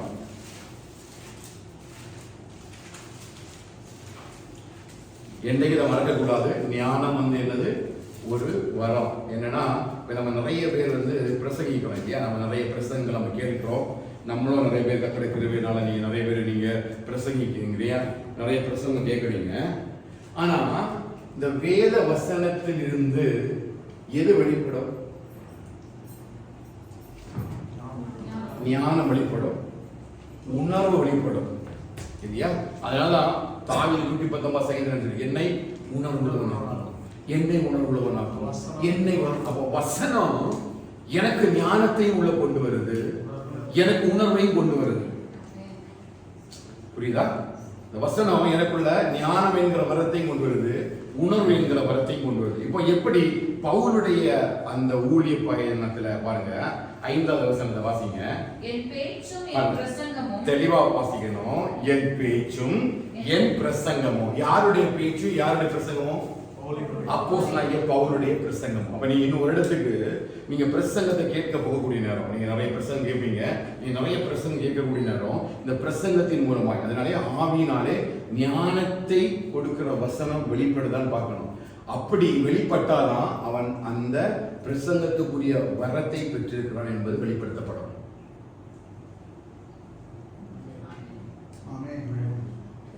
புரியுதா? ஞானம் எங்க வரும்? ஆவியினால ஞானத்தை உணர்த்தல், ஞானத்தை கொடுக்கும் வசனம். அப்போ ஒரு ஆள் வசனத்தை பேசக்கூடிய நேரம் அவர் எதை பற்றி தான் பேசணும்? சத்தமா சொல்லுங்க. புரியுதா? 12வது அதிகாரத்தில் என்ன எழுதியிருக்காரு? 1:12 முதல் என்னது? அந்த ஆவியினாலே ஞானத்தை போதிக்கும் வசனமும். அப்ப முதல் வர என்னது? ஞானத்தை போதிக்கும் வசனம். அப்போ ஒரு ஆள் வந்து போதிக்கிறார் அப்படின்னா அவர் எதை குறிச்சு போதிக்கணும்? அந்த ஞானம் யாரு? புரியுதா? அப்படி அவர் இயேசு கிறிஸ்துவை பற்றி போதிக்காம நல்ல ஒரு கதையை எடுத்து கொண்டு வச்சாருன்னா, நான் அமெரிக்கா போயிருந்தாரு, 4 பேர் கிட்ட வந்தாங்க, நான் ஜோம் பண்ணேன், செத்தவன உயிரோட எழுப்பிட்டேன் அப்படின்னு சொன்னாருன்னா, இல்ல மொத்தம் ஒரு வசனத்தை வாசிச்சுட்டு ஊரு ஃபுல்லா கதை சொல்லிட்டு கடைசியில் ஆண்டவங்களை ஆசிரிட்டு போற அப்படின்னு சொல்லி சொல்லுற ஒருத்தர் பிரசங்கிக்கிறான் அப்படின்னா அவனுக்குள்ள இன்னும் அந்த வரம் ஆக்டிவேட் ஆகல. புரியுதா? அப்ப போதிக்கிற வசனத்தை போதிக்கிற ஒருத்தன் வரத்தை உடையவனாக இருந்தா அவன் எதை பற்றி தான் பேசுவான்? சத்தமா சொல்லுங்க. நீங்க இனி பிரசங்கிக்க எங்கேயாவது போனா உங்களுடைய பிரசங்கம் வேதத்தை விட்டு வெளியே போகக்கூடாது. அப்படிப்பட்ட வரத்தை நீ ஒவ்வொரு சுதந்திரித்துக் கொள்ளணும். உங்க வசனத்தை அவன் கேட்கும் பொழுது உங்களுக்குள்ள அந்த ஞானத்தை போதிக்கும் அந்த வசனம் இருக்கிறது என்பதை அதை கேட்கிறவங்க புரிந்து கொள்வாங்க. ஹல்லேலூயா. அந்த வரத்தை கர்த்தர் ஆக்டிவேட் பண்ணுவாராங்க. எத்தனை வேணும்னு நினைக்கிறேன், அந்த வரம் எனக்கு வேணும். ஹல்லேலூயா. அதனாலதான் பவுல் இங்க 1 சொல்றாரு பாருங்க, என் பேச்சும் என் பிரசங்கமும் மனுஷ ஞானத்துக்குரிய நயவசனம் உள்ளதா இல்லாமல். அப்போ பாருங்க, பிரசங்கம் பிரசங்கிக்கப்படும் பொழுது இந்த என்ன பிரசங்கம் நம்ம கேள்விப்படுறோம்? நய வஞ்சகமா வஞ்சிக்கிறாங்க. ஆண்டவர் உங்களை ஆசீர்வதிப்பார், ஏக்கர் கணக்கில் நிலத்தை தருவார், பெரிய கார் தருவார், வீடு தருவார், அந்த ஆண்டவர் அதற்காக தான் இருக்கார் என்று சொல்லி மனுஷனுடைய இருதயத்தை, அதனால பவுல் இடத்துல சொல்றாரு, நம் மனுஷனுடைய பார்வைக்கு ஏற்றவராய் ஊழியம் செய்யாமல் தேவனுக்கு பிரியமாய் ஊழியம் செய்ய நாங்கள் நாடுகிறோம். அப்படின்னு அர்த்தம் என்னன்னா அவனுக்குள்ள அந்த ஞானத்தை போதிக்கிற வசனத்தினுடைய வரம் ஆக்டிவேட் ஆச்சு. இது யாருக்குள்ள இருந்து பாத்தீங்கன்னா ஆண்டவராகிய இயேசு கிறிஸ்துக்குள்ள இருந்தது. அவர் மனம் திரும்புங்கள் பரலோகராஜ்ய சமீபத்தில் சொன்னார்னா எல்லாவற்றையுமே அவர் எங்க இருந்து பேசினா தேவனுடைய ராஜ்யத்தை குறித்து தான் பேசினார். அப்ப நம்ம ஒரு இடத்துல பிரசங்கம் கேட்க போறோம் அப்படின்னா, நம்ம ஒரு பிரசங்கத்தை நம்ம கேட்கிறோம், நம்ம பிரசங்கிக்கிறோம் அப்படின்னா நீங்க ஒண்ணு நினைக்கணும், ஆண்டவரே எனக்கு ஞானத்தை அந்த போதிக்கும் வசனத்தினுடைய வரத்தை எனக்குள்ள வைங்க. ஹல்லேலூயா. ஏன் அப்படின்னா பவுல் சொல்றாரு, அவர் நல்ல பிரசங்கம் பண்றாரு, நல்லா பேசுறாரு, என் பேச்சும் என்னுடைய பிரசங்கமும் மனுஷ ஞானத்துக்குரிய நயவசனம் உள்ளதாயிராமல். நயவசனம்னா ஆனா அவங்க இருதயத்துக்கு ஏற்ற மாதிரி இல்லையா? இன்னொரு சொல்றாரு, அவங்க தங்களுடைய இருதயத்துக்கு ஏற்ற போதர்களை நியமித்துக் கொண்டு. அப்போ நயவசனம் மனுஷனுடைய ஞானத்துக்கு என்னதான் வழங்கும்? நான் இப்ப உங்களை கணிந்து கொண்டா நீங்க என்ன நேசிப்பீங்களா? நான் உங்களுக்கு அன்பா இருந்தா நீங்க என்ன நேசிப்பீங்களா? இல்லையா? இது எந்த ஞானம்? உலக ஞானம். தாவீது என்ன சொல்றாரு? நீதிமான் என்னை கொட்டட்டும், அது என் தலைக்கு எண்ணெயை போல. இது என்ன ஞானம்? இந்த பாஸ்டர் சும்மா எங்களை திட்டிட்டே இருக்கிறாங்க, தாரே திட்டுற முடியவே இல்லைடா. அது என்ன ஞானம்? தாவீது சொல்றாரு, நீதிமான் என்னை கொட்டட்டும், அப்ப என் தலைக்கு எண்ணெயை போல மிருதுவா இருக்கிறது. அவன் அந்த நீதிமான் பேசக்கூடிய நேரத்துல தாவீது அவனுக்குள்ள இருந்து அந்த ஞானம் என்கிற வரம் வெளிப்படுகிறத பார்க்கிறார். ஆண்டவரே இயேசு கிறிஸ்து ஊழியம் செய்யும் பொழுது நிறைய இடத்துல ஜனங்களா திட்டுறாரு. எதுக்கு திட்டுறாருன்னா, இவர்கள் தேவனுடைய சத்தியத்தை விட்டு விலகி கர்த்தருக்கு பயப்படுற பயம் இல்லாம ஆலயத்துக்குள்ள விற்கிறதை கொள்ளுறதை கொண்டு வச்சு கர்த்தருக்கு பிரியமில்லாத காரியங்களை செய்யும் பொழுது ஆண்டவர் அந்த சாட்டை எடுத்து அடிக்கிறார். அன்புள்ள தேவன் தான். ஆனா பரலோகத்துக்குரிய ஞானம் வெளிப்படும் பொழுது அந்த பரலோகம் உன்னை கொட்டுறது எதற்காகனா, உன்னை பரலோகத்துக்கு மனவாட்டியாக உருவாக்குவதற்காக. உலகத்துக்குரிய ஞானத்தின்படி உன்னை நயவசனமா உன்னை பிரசங்கிச்சு ஒருத்தன் ஆலயத்துக்குள்ள கொண்டு வருகிறானா, அவன் உன்னிடத்துல சில ஆதாயங்களை தேடுகிறான். நீ வஞ்சிக்கப்படுகிறாய். ஹல்லேலூயா. எப்படி ஏவாள் வஞ்சிக்கப்பட்டா? ஆண்டவர் அழகா சொன்னாரு, தொடாதுங்க வேண்டாம் அப்படின்னு சொன்னாரு. அது எதற்குரிய ஞானம் இருந்தது? பரலோகத்துக்குரிய ஞானம். ஏன்னா அவருடைய பிள்ளைகளுக்கு கமாண்ட் கொடுக்கிறாரு. ஆனா ஒருத்த வந்து சொல்றான், இத பாத்தியா இப்படி கேட்டாரா செய்தாரான்னு. உடனே அந்த ஞானம் மாறுது பாருங்க. அதுவரையிலும் அந்த பழத்தை பார்க்கற ஒண்ணுமே தேவையில்லை. இப்ப சொல்றான், இந்த பழம் பார்வைக்கு அழகும் புசிப்புக்கு ஏற்ற இன்பமா இருக்குது. ஏவாள் இத்தனை நாள் நீ தானே பார்த்துட்டு இருந்த. இந்த பழத்தை ஏதாவது மாத்தினாங்களா? கலர் மாறிச்சா? கலர் மாறிச்சுங்க. அதே பழம், அதே தோட்டம், அதே இடம் தான். ஆனா ஒரு வார்த்தை, நய வசனம் உன்னுடைய ஆவிக்குரிய ஞானத்தை கெட்டு போக பண்ணினான். அப்ப நீ தேவ சமூகத்தில் உட்கார்ந்து வசனம் கேட்கக்கூடிய நேரத்துல அந்த வசனம் நய வசனமா இல்லது ஞானம் என்கிற வரத்தின் மூலமாய் பிரசங்கிக்கப்படுகிற வார்த்தை என்பதுல விசுவாசிகளை நாம் தெளிவா இருக்கணும். அதான் பவுல் தன்னை பிரசன்ட் பண்றாரு. சபைக்கு முன்னாடி சொல்றாரு, நாங்க பேசுகிற பேச்சும் நாங்க பேசுகிற பிரசங்கமும் மனுஷ ஞானத்துக்குரிய நய வசனம் உள்ளதாக. எத்தனை பேர் அப்படி சபையில பிரசங்கம் போது சொல்ல முடியும்? ஹல்லேலூயா. வர ஞானம் தெரியுமா முக்கியம்? அந்த ஞானம் என்கிற வரத்தை நீ உடையவனா இருந்தாதான் சத்துரு உனக்கு வலை விரிக்கும் பொழுது எப்படி விரிப்பானா, வலையை விரிச்சிட்டு அதுல எதை போடுவாங்க? விதைய போடுவாங்க. அந்த விதையை சாப்பிடுறதுக்கு தான், அந்த ஆகாரத்தை புசிப்பதற்கு தான் அந்த பறவைகள் அங்க போகும். ஆனா அந்த பறவைகளுக்கு அங்கே வலைகள் இருப்பது கண்களுக்கு தெரியாது. இப்படிதான் நயவசனம் உன்னை எடுத்துட்டே போகும். பேசுறது அழகா பேசுவான், உன்னை அழகா புகழுவாங்க, உனக்கு அழகா கர்த்தருடைய தோட்டத்தை போல இருக்கும் இல்லையா? ஆபிரகாம் யாரு புரியுறான்? லோத்து புரியுறான். பார்வைக்கு அழகா இருக்கான், ஏதேன் தோட்டத்தை போல இருக்கும். மனுஷன் காட்டுற வசனம் உனக்கு அப்படிதான் இருப்பான். ஆனா ஞானம் என்கிற வரத்தை உடையவன் பேசுகிற பேச்சு உன்னை கிறிஸ்துவுக்குள்ள பரிசுத்தப்படுத்தி உன்னை தகுதிப்படுத்தும். அப்ப நீ சொல்ல முடியும், நீதிமான் என்னை குற்றட்டும், அது என் தலைக்கு எண்ணெயை போல. அடுத்தவாங்க அங்க வந்தீங்கன்னா, மனுஷனுடைய ஞானத்துக்குரிய நயவசனம் உள்ளதாயிராமல் ஆவியினாலும் பலத்தினாலும் உறுதிப்படுத்தப்பட்டதாக. எப்படி இருக்குது? எந்த ஆவியினால? பரிசுத்த ஆவியினாலையும் பரிசுத்த பலத்தினாலையும். இந்த பரிசுத்த பலன் எது? நம்ம லாஸ்ட் வீக் பார்த்தது போல இந்த ஜீவ தண்ணீரும் இந்த ஜீவ அப்பமும் எனக்குள்ள பலத்தை வச்சு அந்த வசனத்தை உறுதிப்படுத்துது. நான் சோர்ந்து போனாலும், நான் விழுந்து போனாலும், நான் பயந்து ஓடினாலும் அந்த பரிசுத்தாவியனுடைய பலனும் அந்த பரிசுத்தாவியனுடைய அந்த உறுதியினாலையும் உறுதிப்படுத்தப்பட்டிருக்கு. அடுத்த வசனம் வாசிங்க. அப்படி இருந்தும் தேறினவர்களுக்குள்ளே ஞானத்தை பேசுகிறோம், இப்பிரபஞ்சத்தின் ஞானத்தை அல்ல, அழிந்து போகிறவர்களாகிய இப்பிரபஞ்சத்தின் பிரபுக்களுடைய ஞானத்தையும் அல்ல. பாருங்க, அப்படி இருந்தும் நாங்க என்ன பேசுறோம் அப்படின்னா, தேறினவர்களுக்குள்ளே ஒரு ஞானத்தை பேசுறோம். இந்த ஞானம் எந்த ஞானம் அப்படின்னா, பிரபுக்களுடைய ஞானம் அல்ல. அப்படின்னா அவங்க ஆளுகை செய்யும்படியான ஒரு ஞானம், அதிகாரமுடையதை விளங்குற ஒரு ஞானம், அந்த ராஜ்யத்தை வந்து என்ன பண்ணணுங்கிற ஞானம்.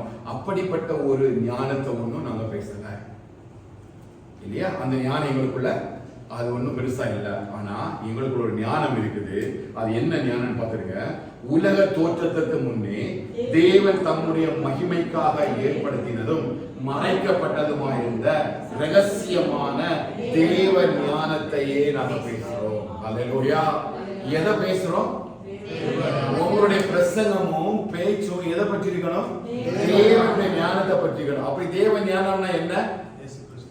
அங்க இருந்தா பாருங்க, உலக தோற்றத்துக்கு முன்னே தேவன் நம்முடைய மகிமைக்காக ஏற்படுத்தினதும் மறைக்கப்பட்டதுமாயிருந்த ரகசியம். என்ன ரகசியம்?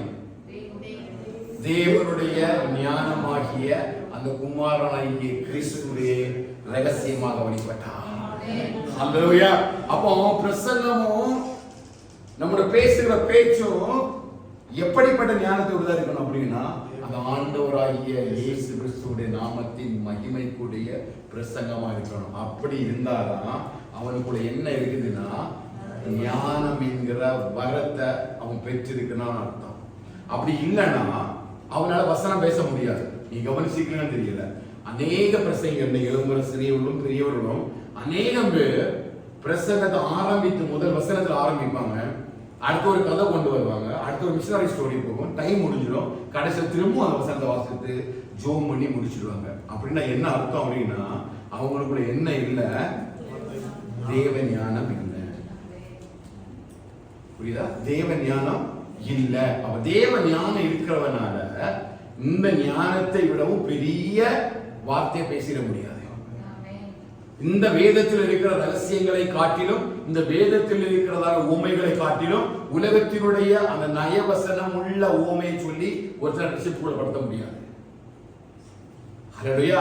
நாம விதைக்கிற அந்த உலக ஞானத்துக்குரிய அந்த வசனம் இருக்குது இல்லையா, அது விளையவும் செய்யாது, பலன் தர முடியாது. ஆனா நீ இதை நட்டா கர்த்தர் அதை விளைய செய்வார். நம்ம நடுக்கிற நேரம் நல்ல தரம் வாய்ந்த விதையை கொண்டு தான் நடுவோம். செடி வைக்கணும், நல்ல செடி கொண்டு தான் வைப்போம். ஏன்? அப்பதான் அது என்ன செய்யும், வளரும். அப்போ இந்த உலகத்துக்குரிய விதையை விதைச்சிட்டு நீ உட்கார்ந்தா நீ அப்படியேதான் உட்கார்ந்துருக்கணும். நீ உலகத்துக்குள்ள நன்மை தான் இருப்பார். நீ ஞான வசனத்தை, தேவ ஞானத்தை நீ பிரசங்கிக்கும் பொழுது பரலோக ராஜ்யத்தினுடைய நன்மையை சபை சுதந்திரித்துக் கொள்ளும்.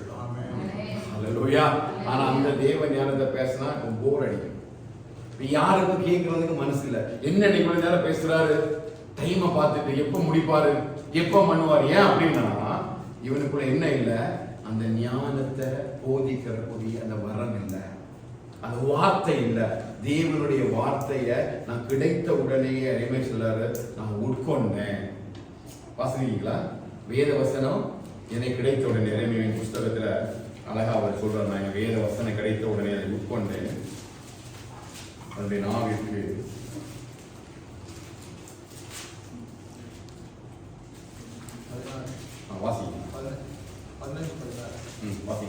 உம்முடைய வார்த்தைகள் கிடைத்த உடனே அவைகளை உட்கொண்டேன். உம்முடைய வார்த்தைகள் எனக்கு சந்தோஷமும், உம்முடைய வார்த்தைகள் எனக்கு சந்தோஷமும், என் இருதயத்துக்கு மகிழ்ச்சியுமாய் இருந்தது. என் இருதயத்திற்கு மகிழ்ச்சியுமாக இருக்கிறது. இல்லையா? அந்த வார்த்தையை கிடைத்த உடனே நான் என்ன பண்ணேன், அந்த வார்த்தையை உட்கொண்டேன். உங்களுடைய வார்த்தைகள் எனக்கு சந்தோஷமும் என் இருதயத்துக்கு மகிழ்ச்சியுமா இருக்காங்க. உங்களுக்கு என்ன கவனிங்க, நீ எப்பொழுதும் உங்க வேத புஸ்தகத்தை எடுத்து வாசிக்கக்கூடிய நேரத்துல இந்த வசனம் உங்க இருதயத்துக்கு மகிழ்ச்சியும் சந்தோஷமா இருக்குதா? எத்தனை பேர் இருக்குது? எத்தனை பேர் போர் அடிக்குது? இந்த முடியல வாசிக்க. நான் சீரியஸா கேட்கிறேன். ஏன்னா இந்த வரத்தை நீ ஆக்டிவேட் பண்ணணும். இந்த வரத்தை நீ ஆக்டிவேட் பண்ணாதான் கர்த்தருடைய வேதத்தில் உள்ள அதிசயங்களை உன் கண்கள் தான். அல்லேலூயா. வேதத்தின் மகத்துவங்களை நான் உங்களுக்கு எழுதி கொடுத்தேன். ஏன் அந்நிய காரியமா என்னன்னா, இந்த ஞானத்தின் வரத்தை நம்ம சுதந்திரித்து கொள்ளல. ஆனா நமக்கு பரிசுத்த ஆவியானவர் அந்த வரத்தை நமக்குள்ள வச்சிருக்காரு. பழைய ஏற்பாட்டு காலத்துல இந்த வரம் இருந்தது. ஆனா வருவாரு, பரிசுத்தன் போயிடுவாரு, நிலை கொண்டு இருக்கவில்லை. ஆனா உங்களுக்கு எனக்கு ஒரு பெரிய கிருபை தெரியுமா, பரிசுத்த ஆவியை நம்ம கூட இருக்கிறார். அந்த ஞானம் நமக்குள்ளே இருக்குது. நம்ம ஞான வரத்தை ஆக்டிவேட் பண்ணனா ஒவ்வொரு நாளும் அந்த வேத வசனத்தினுடைய மகத்துவங்களை காணும்படி கர்த்தர் எனக்கு கிருபை தருவாராக. அல்லேலூயா. இளைப்படைந்தவனுக்கு ஏற்ற நேரத்துல வார்த்தைகளை சொல்லும்படி, சமயத்திற்கு ஏற்ற வார்த்தைகளை சொல்லும்படி கல்விமாய் நாவை எனக்கு தந்தார். இத உலக மனுஷனால புரிய முடியாதுங்க. உலக ஞானத்தினால புரிய முடியாது. வேத வசனத்தை புரிந்தவனால், ஞானம் என்கிற வரத்தை உடையவனால மட்டும்தான் இந்த காரியத்தை புரிய முடியும். ஏன்னா உலக தோற்றம் முதல் உருவாக்கப்பட்டவர். இந்த உலகம் உருவாக்கு முன்பதாகவே அவர் உருவாக்கப்பட்டவர். அவருக்காகவும் அவருக்கு என்றுதான் இந்த உலகம் உருவாக்கப்பட்டது. அவரே எல்லாமல் ஒன்று உண்டாக்கப்படவில்லை. அவரே ஆவியும் மந்தவுமா இருக்கிறார். அவரே நேற்றும் இன்றும் என்றும் மாறாதவர் இருக்கிறார். அதுதான் ஞானம். இந்த ஞானம் உலகத்துக்கு புரியாது. யாருக்கு புரியும்னா அந்த வரத்தை பெற்றவர்கள் புரியும். மறுபடியும் வரலாமா? 1 2 வாசிக்கலாம். அதை பிரபஞ்சத்து பிரபுக்களை ஒருவரும் அறியவில்லை. ஆ. அறிந்தார்கள், ஆனால் மகிமையின் கர்த்தரை அவர்கள் சிலுவையில் அறைய அப்ப மாட்டார்கள். ஒருத்தர் கூட என்ன செய்யல வெளி அறியவில்லை. அப்படி அரைஞ்சிருந்தான் அப்படின்னா என்ன பண்ண அந்த ரகசியம் யாருக்கு வெளிப்படுத்தப்பட்டதுன்னா பவுல் வெளிப்படுத்தப்பட்டது.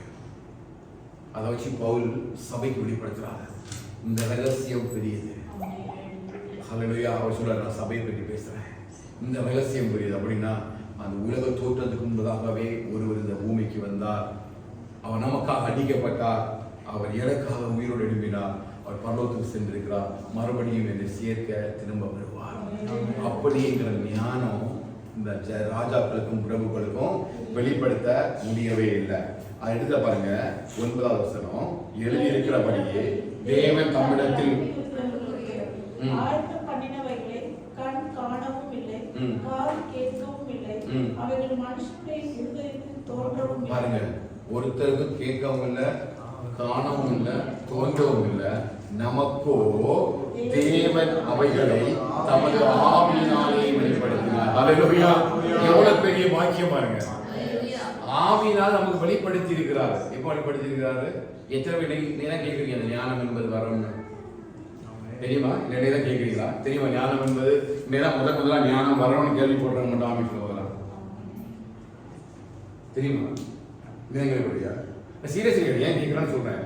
நீ தான் உன் ஞானம் வரணும் தெரியுமா? இது முன்னாடி தெரியுமா ஞானம் வரும்?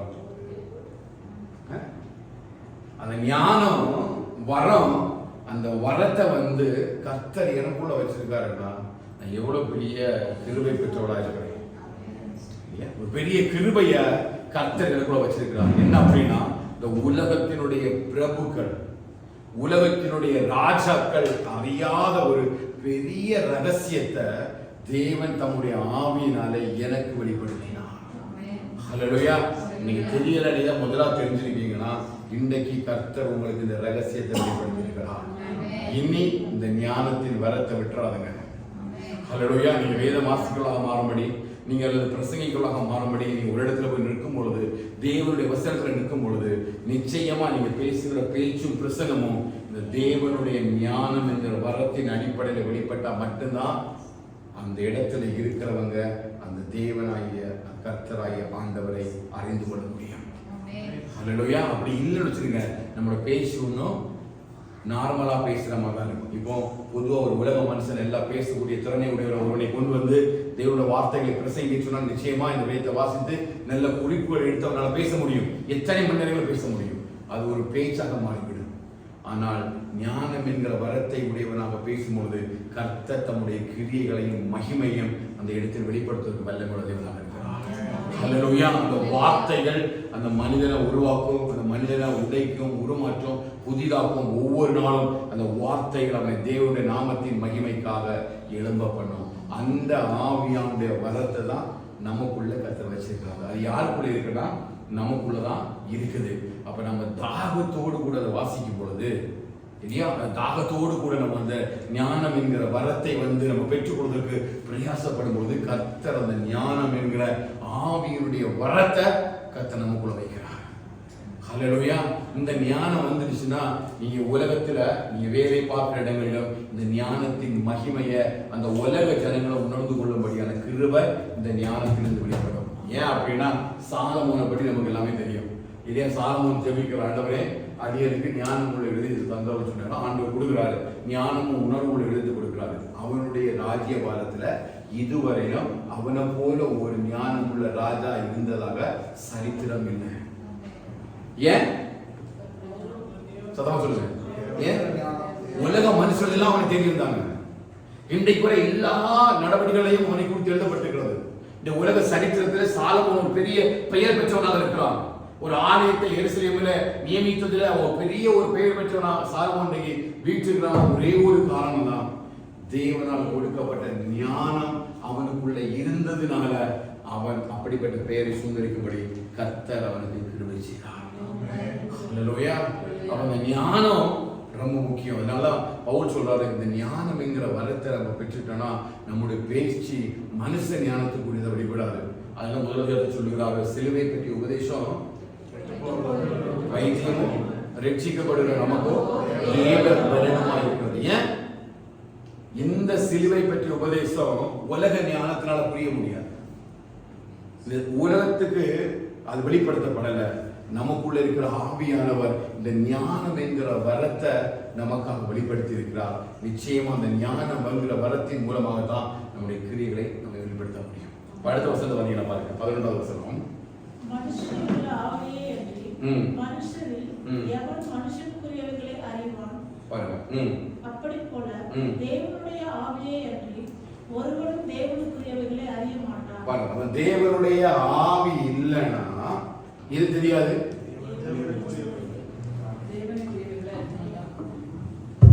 அப்படின்னா மனுஷனுக்குரிய ஆவி அன்றி மனுஷனுக்குரிய காரியங்கள் ஒரு நாள் அறிய மாட்டாங்க.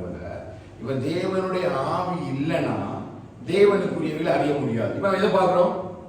ஞானத்தை பார்க்கிறோம். அப்ப இது தேவனுடைய ஆவிக்குரியவைகள்ல ஒன்றுதான் இந்த ஞானம். இப்ப அபிஷேகம் பண்ணப்படாதவன், பரிசுத்த ஆவியினால அந்த வரங்களை பெற்றுக்கொள்ளாத ஒருவனும் இந்த ஞானத்தை குறித்து பிரசங்கிக்கவும் தெரியாது, பிரசங்கிக்கவும் முடியாது. ஒரு என்டர்டைன்மெண்ட் தான். நம்ம கேட்கிற பிரசங்கங்கள், நம்ம கேட்கிற வசனங்கள், கேட்கிற வார்த்தைகள் எல்லாமே எல்லாம் இதை அடிப்படையாக கொண்டிருக்கோம் அப்படின்னா செழிப்பை அடிப்படையாக கொண்டு, ஆசீர்வாதத்தை அடிப்படையாக கொண்டுதான் இருக்கிறதை தவிர அது தேவ ஞானத்துக்குரியதாக இல்லை. இந்த தேவ ஞானம் எப்படிப்பட்டது அப்படின்னா அது எப்பொழுதும் பரலோக ராஜ்யத்தை சுதந்திரித்துக் கொள்வதற்கான வழிகளை தான் அது தேடிக்கொண்டிருக்கும். ஏன் அப்படின்னா நமக்குள்ள பரிசுத்த ஆவியானவர் கொடுக்கப்பட்டதுன்ற பெரிய நோக்கமே என்னன்னா கிறிஸ்து வருகிறது வரையிலும் நம்ம பரிசுத்தமா பாதுகாத்து அந்த பரலோகத்துக்கு தகுதியாக மாறும்படியாக தான் இந்த பரிசுத்த ஆவியானவர் நமக்குள்ள கொடுத்திருக்கிறார். அவ ஒவ்வொரு நாளும் இந்த பரிசுத்த ஆவியானவர் எப்படி நமக்குள்ள கிரியை செய்றார் அப்படின்னா நம்முடைய பாவத்தை குறிச்சும் நம்முடைய நீதியை குறிச்சும் நியாயத்தை குறிச்சும் போதிக்கிறார். என்ன போதிக்கிறார்னா அவர் சீக்கிரமா வரப்போகிறார், நீ பாவம் செய்யாத, இது பாவம், வசனத்தை எடுத்து எங்கிட்ட பேசுறாரு, சத்தியத்தை வச்சு எங்கிட்ட பேசுறாரு. ஒவ்வொரு நாளும் அந்த கிறிஸ்துவினுடைய வருகைக்காக என்னை ஆயத்தப்படுத்தும்படிதான் பரிசுத்த ஆவியானவர் பிரயாசப்படுறாரே தவிர இந்த உலகத்தினுடைய சிந்தனைக்கு ஏற்றபடி, இந்த உலகத்துக்குரிய காரியத்துக்கு ஏற்றபடி நான் அதிகமா இந்த உலகத்திலே பிரயாசப்பட வேண்டும் என்று சொல்லி ஒரு நாளும் பரிசுத்த ஆவியானவர் இந்த உலகத்தினுடைய காரியங்களுக்காக என்னை அழைத்து செல்வதே இல்லை. இதை யாரெல்லாம் புரிந்து கொள்ள முடியும் அப்படின்னா இந்த ஞானம் என்கிற வரத்தை பெற்றவனால தான் புரிந்து கொள்ள முடியும். அது யாருக்கு கிடைக்கும் அப்படின்னா தேவனுடைய ஆவிய எவன் பெற்றிருக்கிறானோ அவன் தான் பேச முடியுங்க. புரியுதா? தேவனுடைய ஆவியை பெற்றவனாலதான் அந்த ஆவிக்குரிய காரியங்களை பேச முடியும். அது கீழே அடுத்த வசனத்துல சொல்ற பாருங்க. மனுஷ ஞானம் போதிக்கிற வார்த்தைகளாலே போதிக்காம பாருங்க. இந்த எல்லாமே உலகம் இன்னைக்கு கிறிஸ்தவ உலகத்துல இன்னைக்கு எல்லாருமே யாரை பிரியப்படுத்தவும் ஓடுறாங்க சொல்லுங்க. மனுஷனை பிரியப்படுத்தணும். நான் இந்த சபைக்கு போறேன், இந்த சபையில ஆத்துமா இருக்கிறாங்க, இந்த சபைக்கு போறேன், கர்த்தர் என்ன ஆசீர்வதித்திருக்கிறார்.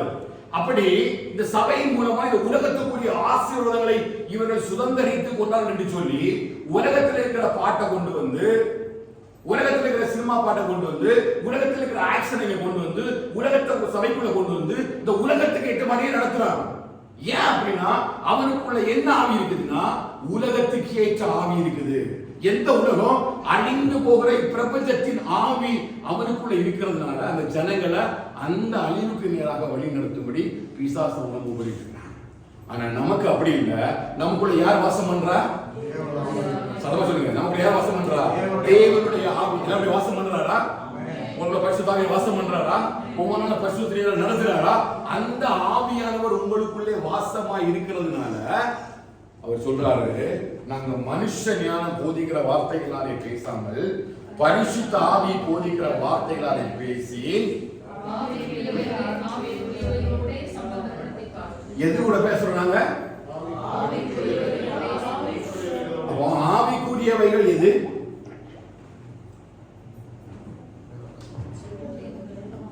எந்த ஆவிக்குரியவைகள்? இங்க ஒரு ஆவியானவர் என்ன கூட கிரியை செய்கிறார் இல்லையா? அந்த ஆவியானவருக்குரியத நான் ஆவியானவருக்குரியவைகளோட பேசுறேன். அப்படின்னா இந்த ஆவியானவர் எழுதப்பட்ட இந்த வார்த்தைகள் கூட தான் நாங்க சம்பந்தப்படுத்தி பேசுறோம். இப்ப எல்லாரும் இப்ப எதை சம்பந்தப்படுத்தி பேசுறாங்க? உலகத்தை தான் உள்ள கொண்டு வராங்க. எந்த மனுஷனை பார்த்தாலும் எந்த சபையை பார்த்தாலும் சிலை சபைகளை தவிர எல்லா சபையை தவிர ஆவிக்குரிய சபைகள் இன்னும் ஆண்டவரே சத்தியத்தோட உண்மையோடு ஆராதிக்கிற சபைகள் இருக்கிறது. ஆனா இன்றைய காலகட்டத்தில் புதிதாக நுழைத்திருக்கிற சில இளம் ஊழியர்களுடைய வாழ்க்கையை குறித்து நான் பேசுறேன். சரியான ஒரு அஸ்திபாரம் இல்லை. அஸ்திபாரம் இல்லைன்னா எந்த ஆவி அவங்களுக்குள்ள கிரியேஷன் அவங்களுக்கு தெரியல, எதற்காக அழைக்கப்பட்டிருக்கிற அழைப்பை பற்றி உறுதி இல்லை, எந்த ராஜ்யத்துக்காக நம்ம ஓடுறோம்ங்கிறதான ஒரு தெளிவு அவர்களுக்குள்ள இல்ல. அதனால அவங்க என்ன நினைக்கிறாங்கன்னா இங்கதான் நம்ம உலகத்துல நிறைய நாள் வாழ போறோம், இதுதான் நம்ம கொடுக்கப்பட்ட ராஜ்யம் என்று சொல்லி உலகத்துக்குரியவைகளை எடுத்து இங்க ஆவிக்குரியவர்கள் கூட சம்பந்தப்படுத்துறாங்க. புரியுதா? எங்க எடுக்கிறாங்க? உலகத்திலிருந்து எக்ஸாம்பிளை கொண்டு வந்து இந்த ஆவிக்குரியவரோட சம்பந்தப்படுத்தும் பொழுது நிச்சயமா அது சம்பந்தப்படாது. அவன் ஆவிக்குரியவர்களை பேசும் பொழுது நீ ஆவிக்குரியவர்களோட சம்பந்தப்படுத்தணும். நம்முடைய பிரசங்கம் தான் இருக்கணும். நம்ம இங்க ஒரு வசனம் பேசுறோம்னா அந்த வசனத்துக்குரிய எக்ஸாம்பிள் எங்க எடுக்கணும்? வேத புஸ்தகத்துல எடுக்கணும். நம்ம இன்னொருடைய கதையை கொண்டு இணைக்கும் பொழுது அது நிச்சயமா இணைக்கப்படாது. ஏன்னா இது ஆவிக்குரியது, அது மனுஷனுக்குரியது. அதனால பவுல் சொன்னாரு அந்நிய ஜனத்தோடு இணைக்கப்படாதுங்க. ஒரு நாளுமே மாம்சமும் ஆவியும் இணையாது. ஹல்லேலூயா. எவர்கள் தேவனுடைய ஆவியினால் நடத்தப்படுகிறார்களோ அவர்கள் தேவனுடைய புத்திரராய் இருக்கிறார்கள். அப்ப இது யார்தான் பேச முடியும்? ஆவிக்குரியவைகளை யார்தான் ஆவிக்குரியவோடு சம்பந்தப்படுத்தி பேச முடியும்? சொல்லுங்க. ஆவிக்குரியவர்கள் ஆவிக்குரியவரோடு தான் ஐக்கியப்பட முடியும். தெரியுமா? நீ ஒரு சாதாரண மனுஷனோட பேசி பாருங்க. அவன் தன்னுடைய வேலையை குறிச்சு, அவனுடைய சம்பாத்தியத்தை குறிச்சு, அடுத்தது என்ன இன்வெஸ்ட் பண்ணலாம், அடுத்து எங்க இடம் வாங்கலாம், எங்க சொத்து சேர்க்கலாம், எங்க இதை பண்ணலாம், உலகத்துடைய காரியங்கள் என்ன, இதை பற்றி தான் பேசிட்டே இருப்பான். ஆனா ஒரு தெய்வ மனுஷனோட கூட நீங்க கூடும் பொழுது அவங்க எதை பற்றி பேசுவாங்கன்னா வசனத்தை பற்றி, அவங்க கேட்ட வார்த்தையை பற்றி தான் ஆவிக்குரியவர்களை ஆவிக்குரியவரோடு சம்பந்தப்படுத்தி பேசுவார்கள். I don't know if you feel it that. நான் நிறைய பார்த்திருக்கிறேன். நான் நிறைய மனுஷனோட கூட இருக்கிறேன். பேசுற நேரம் அவங்களோட எண்ணமோ சிந்தனைனா எப்பொழுதும் உலகத்தை குறிச்சே இருக்கும். நம்ம அடுத்த உலகத்தில் என்ன பண்ணலாம், உலகத்தில் என்ன பண்ணலாம். ஆனா என்னோட பெயர் ஆவிக்குரியவர்கள். அதற்காக தேவன் நம்மை அழைக்கவில்லை. ஹல்லேலூயா. நம்ம எல்லா தேவை என்பதை கர்த்தர் அறிந்திருக்கிறார். எல்லா காரியம் அவருக்கு தெரியும். நிச்சயமா உன் கைகளின் பிரயாசத்தை ஆசீர்வதிப்பார். நிச்சயமா நன்மை கிருபையும் ஒன்ன தொடரும். அந்த விசுவாசத்தோட நம்ம ஆவிக்குரியவைகளை ஆவிக்குரியவர்களோடு தான் சம்பந்தப்படுத்தி பேச வேண்டும். இது எல்லாராலும் முடியாதுங்க. திரும்பவும் சொல்றேன், இது எல்லாராலும் முடியாது. உலகத்தை எல்லாராலும் வெறுக்க முடியாது. புரியுமா? முடியுமா? உலகத்தை எல்லாராலும் எத்தனை உலகத்தை வெறுக்கிறீங்க? முடியும். உலகத்தை வெறுக்க முடியுமா? வெறுக்கணுங்க.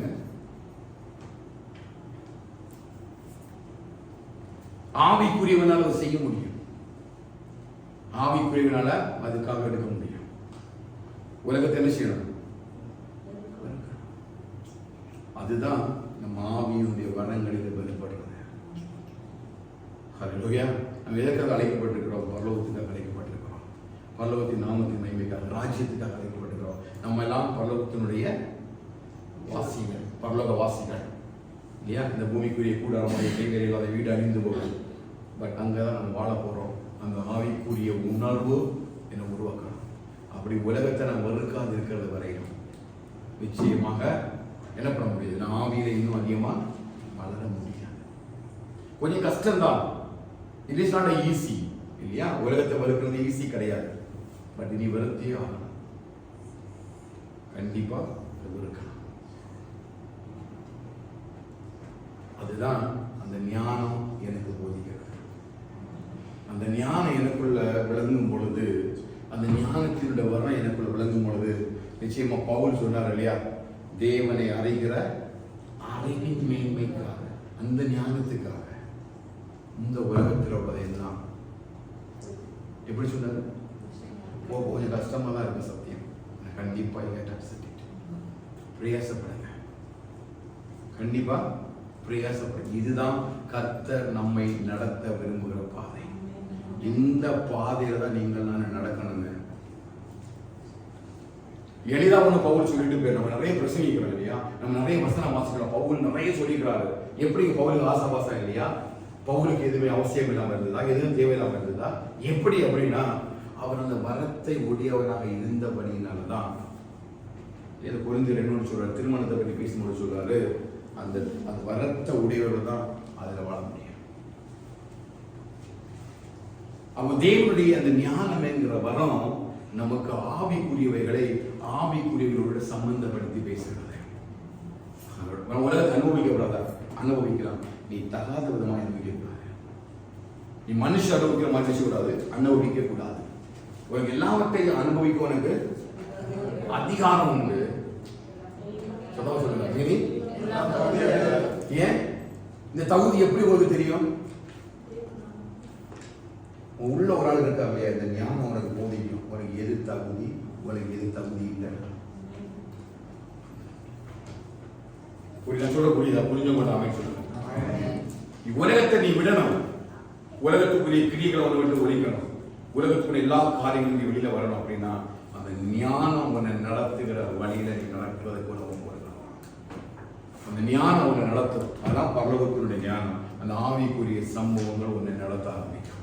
எப்போ நான் உன்னை உலகத்தில் தான் வச்சிருக்கிறாரு, நல்லா வேலை தந்திருக்கிறாரு, உலகத்துக்குரிய எல்லா ஆசிரியர்களும் உனக்கு தந்திருக்கிறாரு. ஆனா எது உனக்கு தகுதி இருக்குது, எது தகுதி இல்லைன்னு நீ அறிந்து கிறிஸ்துவ உள்ள உன்னை தகுதிப்படுத்துறத மட்டும்தான் நீ செய்யணும். இல்லையா? இவன் நமக்கு நல்ல ஒரு ஜீன்ஸ் போட்டு எல்லாம் கிழிஞ்சல் துணியை வாங்கி போட்டுக்கிறாங்க. அதான் நல்ல பிசினஸ். அங்கே கிழிஞ்சிருக்குது இல்லையா? இங்க எல்லாம் தொடர்ந்து கிடக்குது. அது சட்டையே என்னன்னு தெரியல, தொடர்ந்து போட்டுக்கிறாங்க. இங்கெல்லாம் வேறெல்லாம் தெரியுது. பொம்பளை பிள்ளை அப்படியே வேற காட்டி போகுது. அந்த பெற்றோர் என்ன பண்ணாங்கன்னு தெரியல. இல்லையா? அதான் தாமஸை அழகா சொன்னார், இது ஒரு ஹேண்ட் கர்ச்சிக்குள்ள இருக்குன்னா அந்த உள்ள இருக்கிற கலர் என்னன்னு தெரியறதுக்காக தான் ஒரு சின்ன ஒரு கண்ணாடியை படிச்சுப்பாங்க. ஒரு சரீரம் கிறிஸ்துக்குரியது. அப்ப நீ ஞானமா அதை பாதுகாக்கணும். பட் இந்த உலகம் விரும்புது. இன்னைக்கு உலகத்தோடைய டெக்னாலஜி மாறி பிள்ளைகள் என்ன சொன்னாங்க, mummy don't know anything, the technology changed but the word of God never changed. இது நம்ம வசனம் மாறல. அப்ப என்ன, அது எனக்கு தகுதி இல்லைன்னு இந்த ஆவியினால நடத்தப்படுறதுன்னு தெரியும். புரியுதா? புரிஞ்சு மட்டும் அவன் சொல்றேன், அமைதியா இருக்கிறீங்க, I feel you accept it. இல்லையா? அவ தகுதியானது உனக்கு எதுனா எப்போ உனக்கு தெரியும்னா ஆவியில நீ நடத்தப்படும் போது உனக்கு எது தகுதின்னு தெரியும். ஏன் அப்படின்னா இதனுடைய ஆழ்ந்த சக்தி என்ன அப்படின்னா, நான் ஆவியானவர் நடத்தப்படக்கூடிய நேரத்துல ஆவியானவர் முழுசும் என்னை எதுக்கு தகுதியுள்ள மாற்றுறாரு? பரலோக ராஜ்யத்தை தான் தகுதியுள்ள மாற்றுறாரு. அப்போ நான் போடுறது, நான் பேசுகிற பேச்சு, நான் வாழ்கிற வாழ்க்கை எல்லாமே எதை பிரதிபலிக்குது? புரியுதா? நம்ம எதை பிரதிபலிக்கிறோம்? அதனால ஏசாயால சொல்ற அவரு, நான் நீர் எனக்கு தந்த பிள்ளைகளும் இஸ்ரவேலுக்கு சாட்சிகளும். எந்த இஸ்ரவேல்? பரமத்திலிருந்து இஸ்ரவேல் போது என் தேவன் கொண்டு வர போறப்போ என்னுடைய உடை நடை பாவனை, என் குடும்பம், என் குடும்பத்தை நான் பேசக்கூடிய பேசி, நான் குடும்ப தலைவனாக எடுக்கக்கூடிய முடிவுகள், நான் குடும்பத்தை நடத்தி செல்ற பாதைகள், இது எல்லாத்தையும் கிறிஸ்துவுக்குள்ள இதெல்லாம் என் குடும்பத்தை நடத்துதா? என் பிள்ளைகள் போடுகிற ஆடைகள், அவங்களுடைய கிரியைகள், அவங்க பேசுகிற பேச்சு, அவங்களுடைய நடவடிக்கைகள் எல்லாம் பெற்றோரை கீழ்படுகிறது, சபையை கீழ்படுகிறது, கர்த்தருக்குரிய காரியங்கள் எல்லாம் செய்கிறதுல அவங்களுடைய திருமணம் வரையிலும் நீங்க தான் ஒரு பொறுப்பு. அப்போ நீ எப்படி அவன் நடத்தணும் அப்படின்னா, இந்த தேவ ஞானத்தினால என் குடும்பம் நடத்தப்படுதா அப்படிங்கிறத குடும்ப தலைவர்கள் பார்த்து அந்த குடும்பத்தை நடத்தணும். அதை சாதாரணமா ஒரு மனுஷன் நடத்த முடியாது. அதற்குரிய வரம் என்கிற ஞானம் உங்களுக்குள்ள விதைக்கப்படணும். அல்லேலூயா. அந்த ஞானம் என்கிற வரம் நமக்குள்ள இருந்தவன்தான் எது என் குடும்பத்தை கிறிஸ்துக்கு உள்ள தகுதிப்படுத்தும் என்பதை ஆவிக்குரியவர்களோட சம்பந்தப்படுத்தி பேச முடியும். இது முக்கியமான இந்த வரம் யாருக்கு தேவைன்னா குடும்ப தலைவர்களுக்கு தேவை. ஏன்னா நம்ம தான் அந்த குடும்பத்தை செய்யறோம், நடத்துறோம். அப்போ நம்மளுக்கு தான் ஆண்டவர் பொறுப்பை கேட்பாங்க. கிறிஸ்து சபைக்கு தலையா இருக்கிறது போல புருஷன் வந்து குடும்பத்துக்கு தலையா இருக்கிறோம், நம்மளுக்கு தான் அதை கேட்பாங்க. இந்த குடும்பத்தை எப்படி கிறிஸ்துவுக்கு தகுதி உள்ள குடும்பம் நடத்துறோம், செயல்பாடுகள், கிரியைகள் எல்லாவற்றிலையும் கேட்பார். அதெல்லாம் போல சொல்றாரு, நாங்கள் ஆவிக்குரியவைகள் தான் சம்பந்தப்படுத்தி பேசுறோம். அடுத்த வசனத்தை வாசிங்க. ஜென்ம ஸ்வபாவம்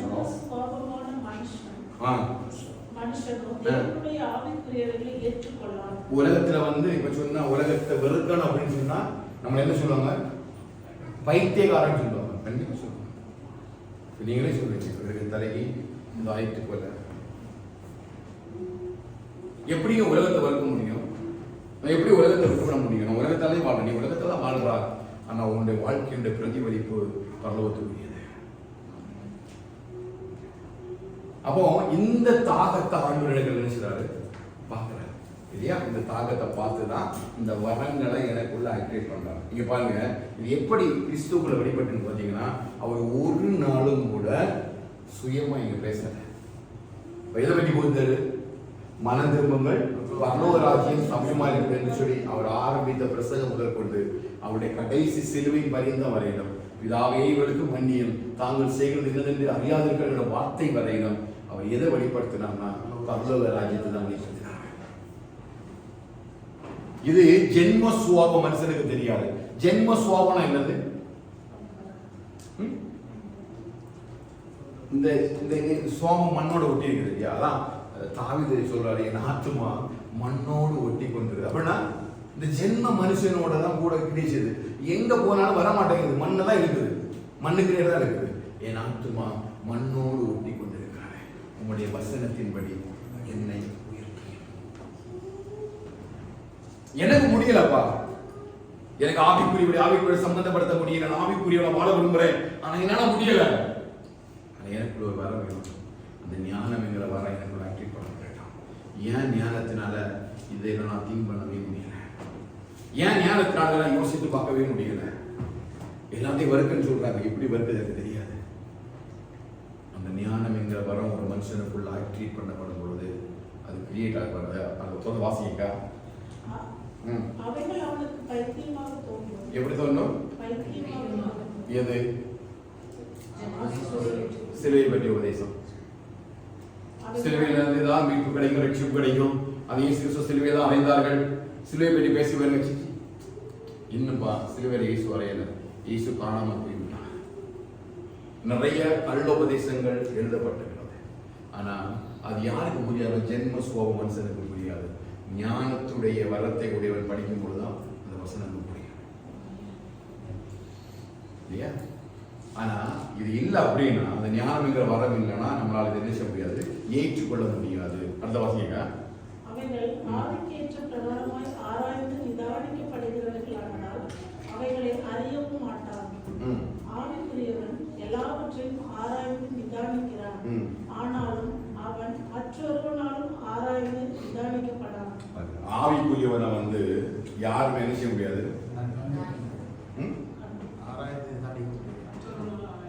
எத்தனை பேர் ஆவிக்குரியவா இருக்கீங்க? உங்களை மற்றவங்களை நிதானித்து அறிய முடியுதா? ஆவிக்குரியவர்கள் என்ற ஒரு வெறும் அடையாள முடியல, என் வாழ்க்கை ஆவிக்குரியவராக மாறணும். இந்த உலகத்தை விட்டு ஜென்ம சுவாபத்தை விட்டு வெளியே வரணும் சொல்றாரு. அவைகள் ஆவிக்கேற்ற பிரகாரமாய் ஆராய்ந்து நிதானிக்கப்படுவதால் அவைகளை அறிய மாட்டான். உலக மனுஷனுக்கு பேசக்கூடிய வார்த்தை வசனம் இல்லையா, அவருக்கு புரியாது.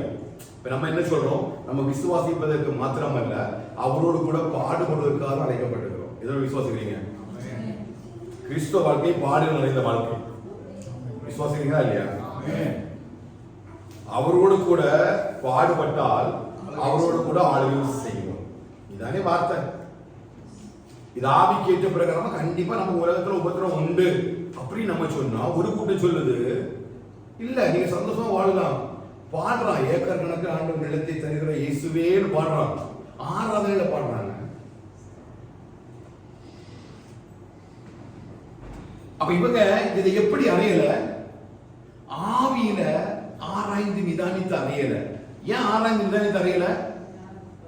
ஞானம் இல்லைங்க, அது ஞானம் கிடைக்கல. நான் நேற்றைக்கு ஒரு சேனல் பார்த்துருந்தேன். மோஸ்ட்லி இந்த ஆசீர்வாதம் ஏஞ்சல் டிவி போட்டுருக்காரு. பாட்டு பாடி அவங்க ஏதாவது பேசுவாங்க, ஒரு தெய்வ பிரசனத்துக்காக அப்படி போட்டு தான் பேர்வாசல் ஜெபிக்கிறது வழக்கம்.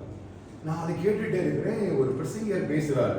நம்ம ஏற்கனவே ஏசாய் 60 பேசினோம் இல்லையா, வெண்கலத்துக்கு பதிலாக வெள்ளியையும் இரும்புக்கு பதிலாக இருக்கு. அது எதுக்கு சொல்லிட்டு அந்த ஆலயத்திலிருந்து எடுத்துட்டு போயிட்டாங்க. அதனால ஆண்டவர் சொல்ல திரும்ப கொண்டு வருவேன். அந்த பாஸ்டர் பேசுறாரு, உங்க வீட்டுல இருக்கிற வெள்ளிக்கு பதிலாக ஆண்டவர் பொன்னை வைக்கிறார், வெண்கலத்துக்கு பதிலாக வெள்ளியை கொண்டு வைக்கிறார், உங்க வீடுகளில் இப்பொழுதே வெள்ளியும் பொண்ணு நிறைகிறது அப்படின்னு வசனத்தை வாசித்து பேசுறாரு.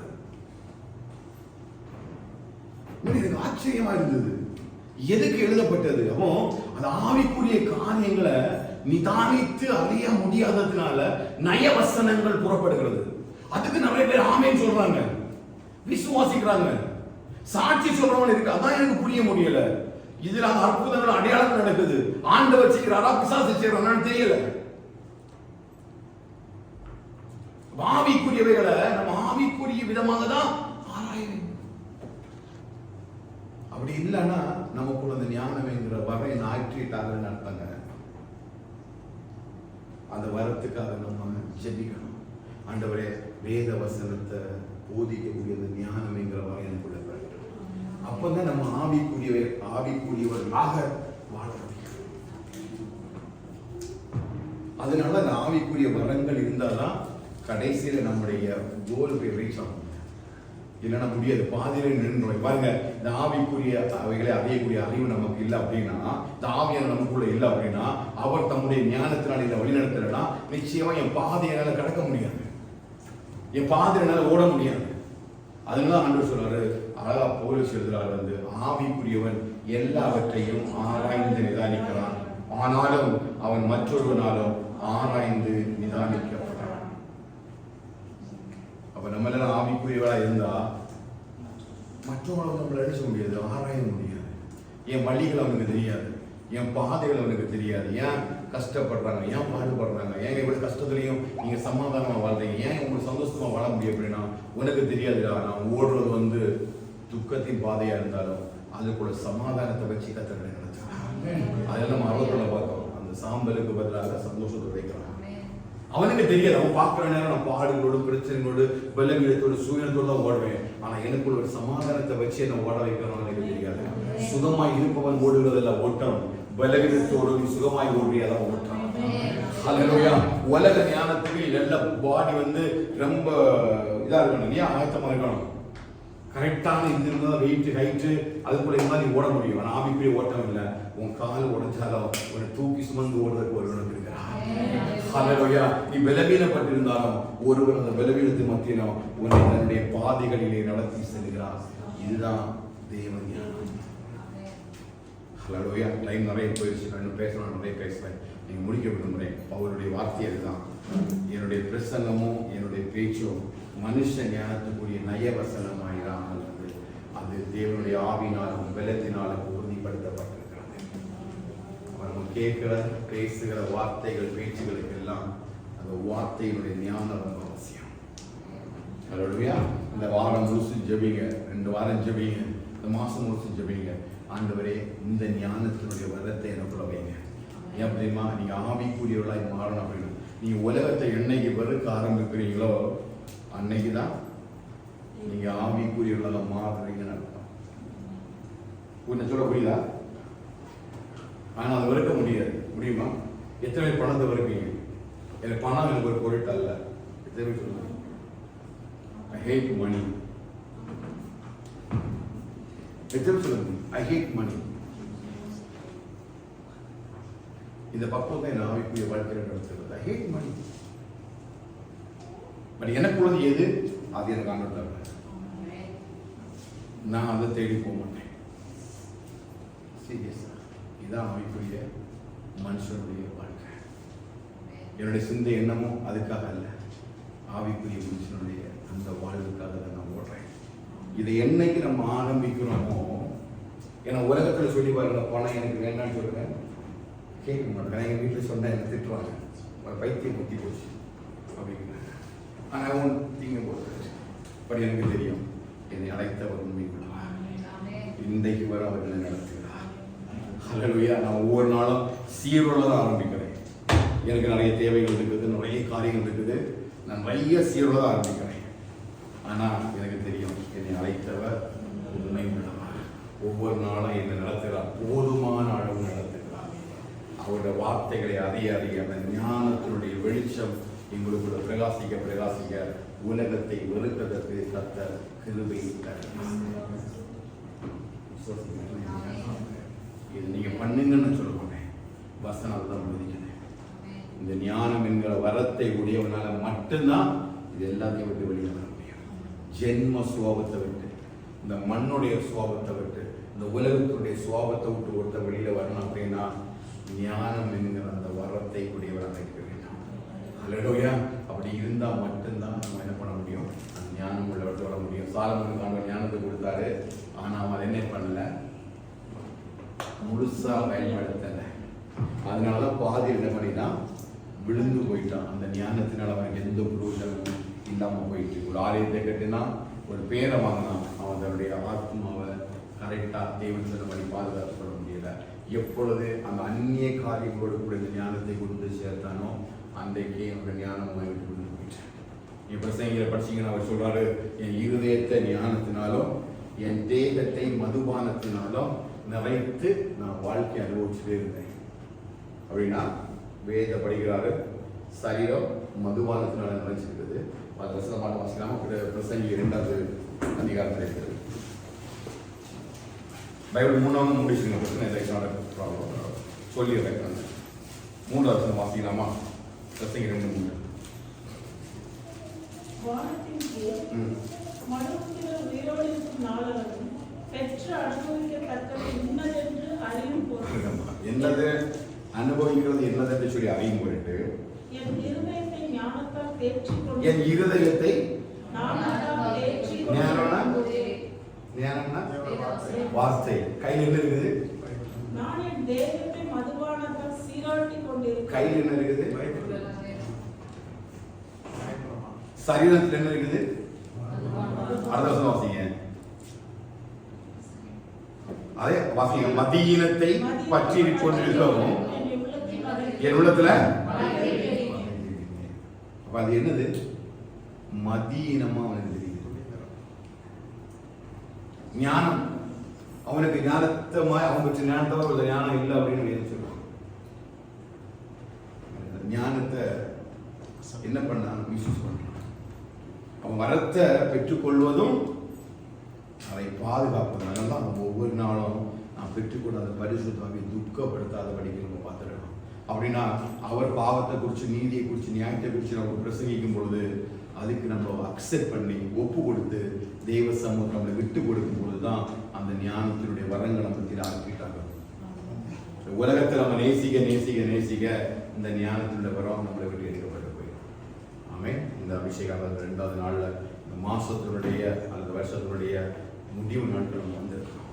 இந்த ஞானம் இருந்தாதான் கண்டிப்பா நம்ம ஆண்டவருடைய வருகையில கொள்ள முடியும். ஏன் அப்படின்னா எல்லாத்தையும் ஆண்டு எழுதுனது ஞானம் இதிலே விளங்கும். வாசிங்களா? ஞானம் தான் என்ன சொல்றாரு? இதெல்லாம் முத்திரை போட்டுலாம் ஞானம் இதிலே விளங்கும். அப்போ இந்த வெளிப்பாடு இதில் கிடைக்கக்கூடிய ரெவலேஷன் எல்லாம் இதில் தான் கிடைக்கும். இதில் கிடைக்கும். இவன் வாசிக்க நேரங்களுடைய ரெவலேஷன் வெளிப்பாடெல்லாம் எது இருந்தால் தான் கிடைக்கும். ஞானம் இருந்தாலும் கிடையாது. வரத்தை உடையவன் தான் அந்த வெளிப்பாடுகளை பெற்றுக்கொள்ள முடியும். வெளிப்பாடுல வாசிக்கக்கூடிய நேரம் ஒவ்வொரு ஆளும் ஒவ்வொரு வெளிப்பாடு சொல்றாங்க. ஆனா உங்களுக்கு ஒரு வெளிப்பாடு கற்று தருவாங்க. உங்களுக்கு எது தேவையோ பரிசுத்த ஆவியான நம்ம ஞானத்தினால அந்த வெளிப்பாட்டை நமக்குள்ள வைப்பாங்க. அல்லேலூயா. அந்த நாட்கள் அதிகமா பிரயாசப்படுங்க. அந்த ஞானம் என்கிற வரத்தை பெற்றுக்கொள்வதற்கு தாகமா இருங்க. நாமே அந்நிய பாஷையோடு நம்ம நடத்திடக்கூடாது. வியாக்கியானத்தை நம்ம சுதந்திரித்துக் கொள்ளணும். முதலாவது ஞானத்தை நம்ம நிச்சயம் பெற்றுக்கொள்ளும் பொழுது நிச்சயமா நம்முடைய பேச்சையும் தேவ ஞானத்துக்குரிய வார்த்தைகளால் கற்று நிரப்புவார்கள். நம்மளும் ஆவிக்குரியவைகளை ஆவிக்குரிய சம்பந்தப்படுத்த முடியும். அப்பதான் நம்ம ஆவிக்குரியவர்களாக மாறுவோம். கர்த்தரை ஆசீர்வதிப்பாராக.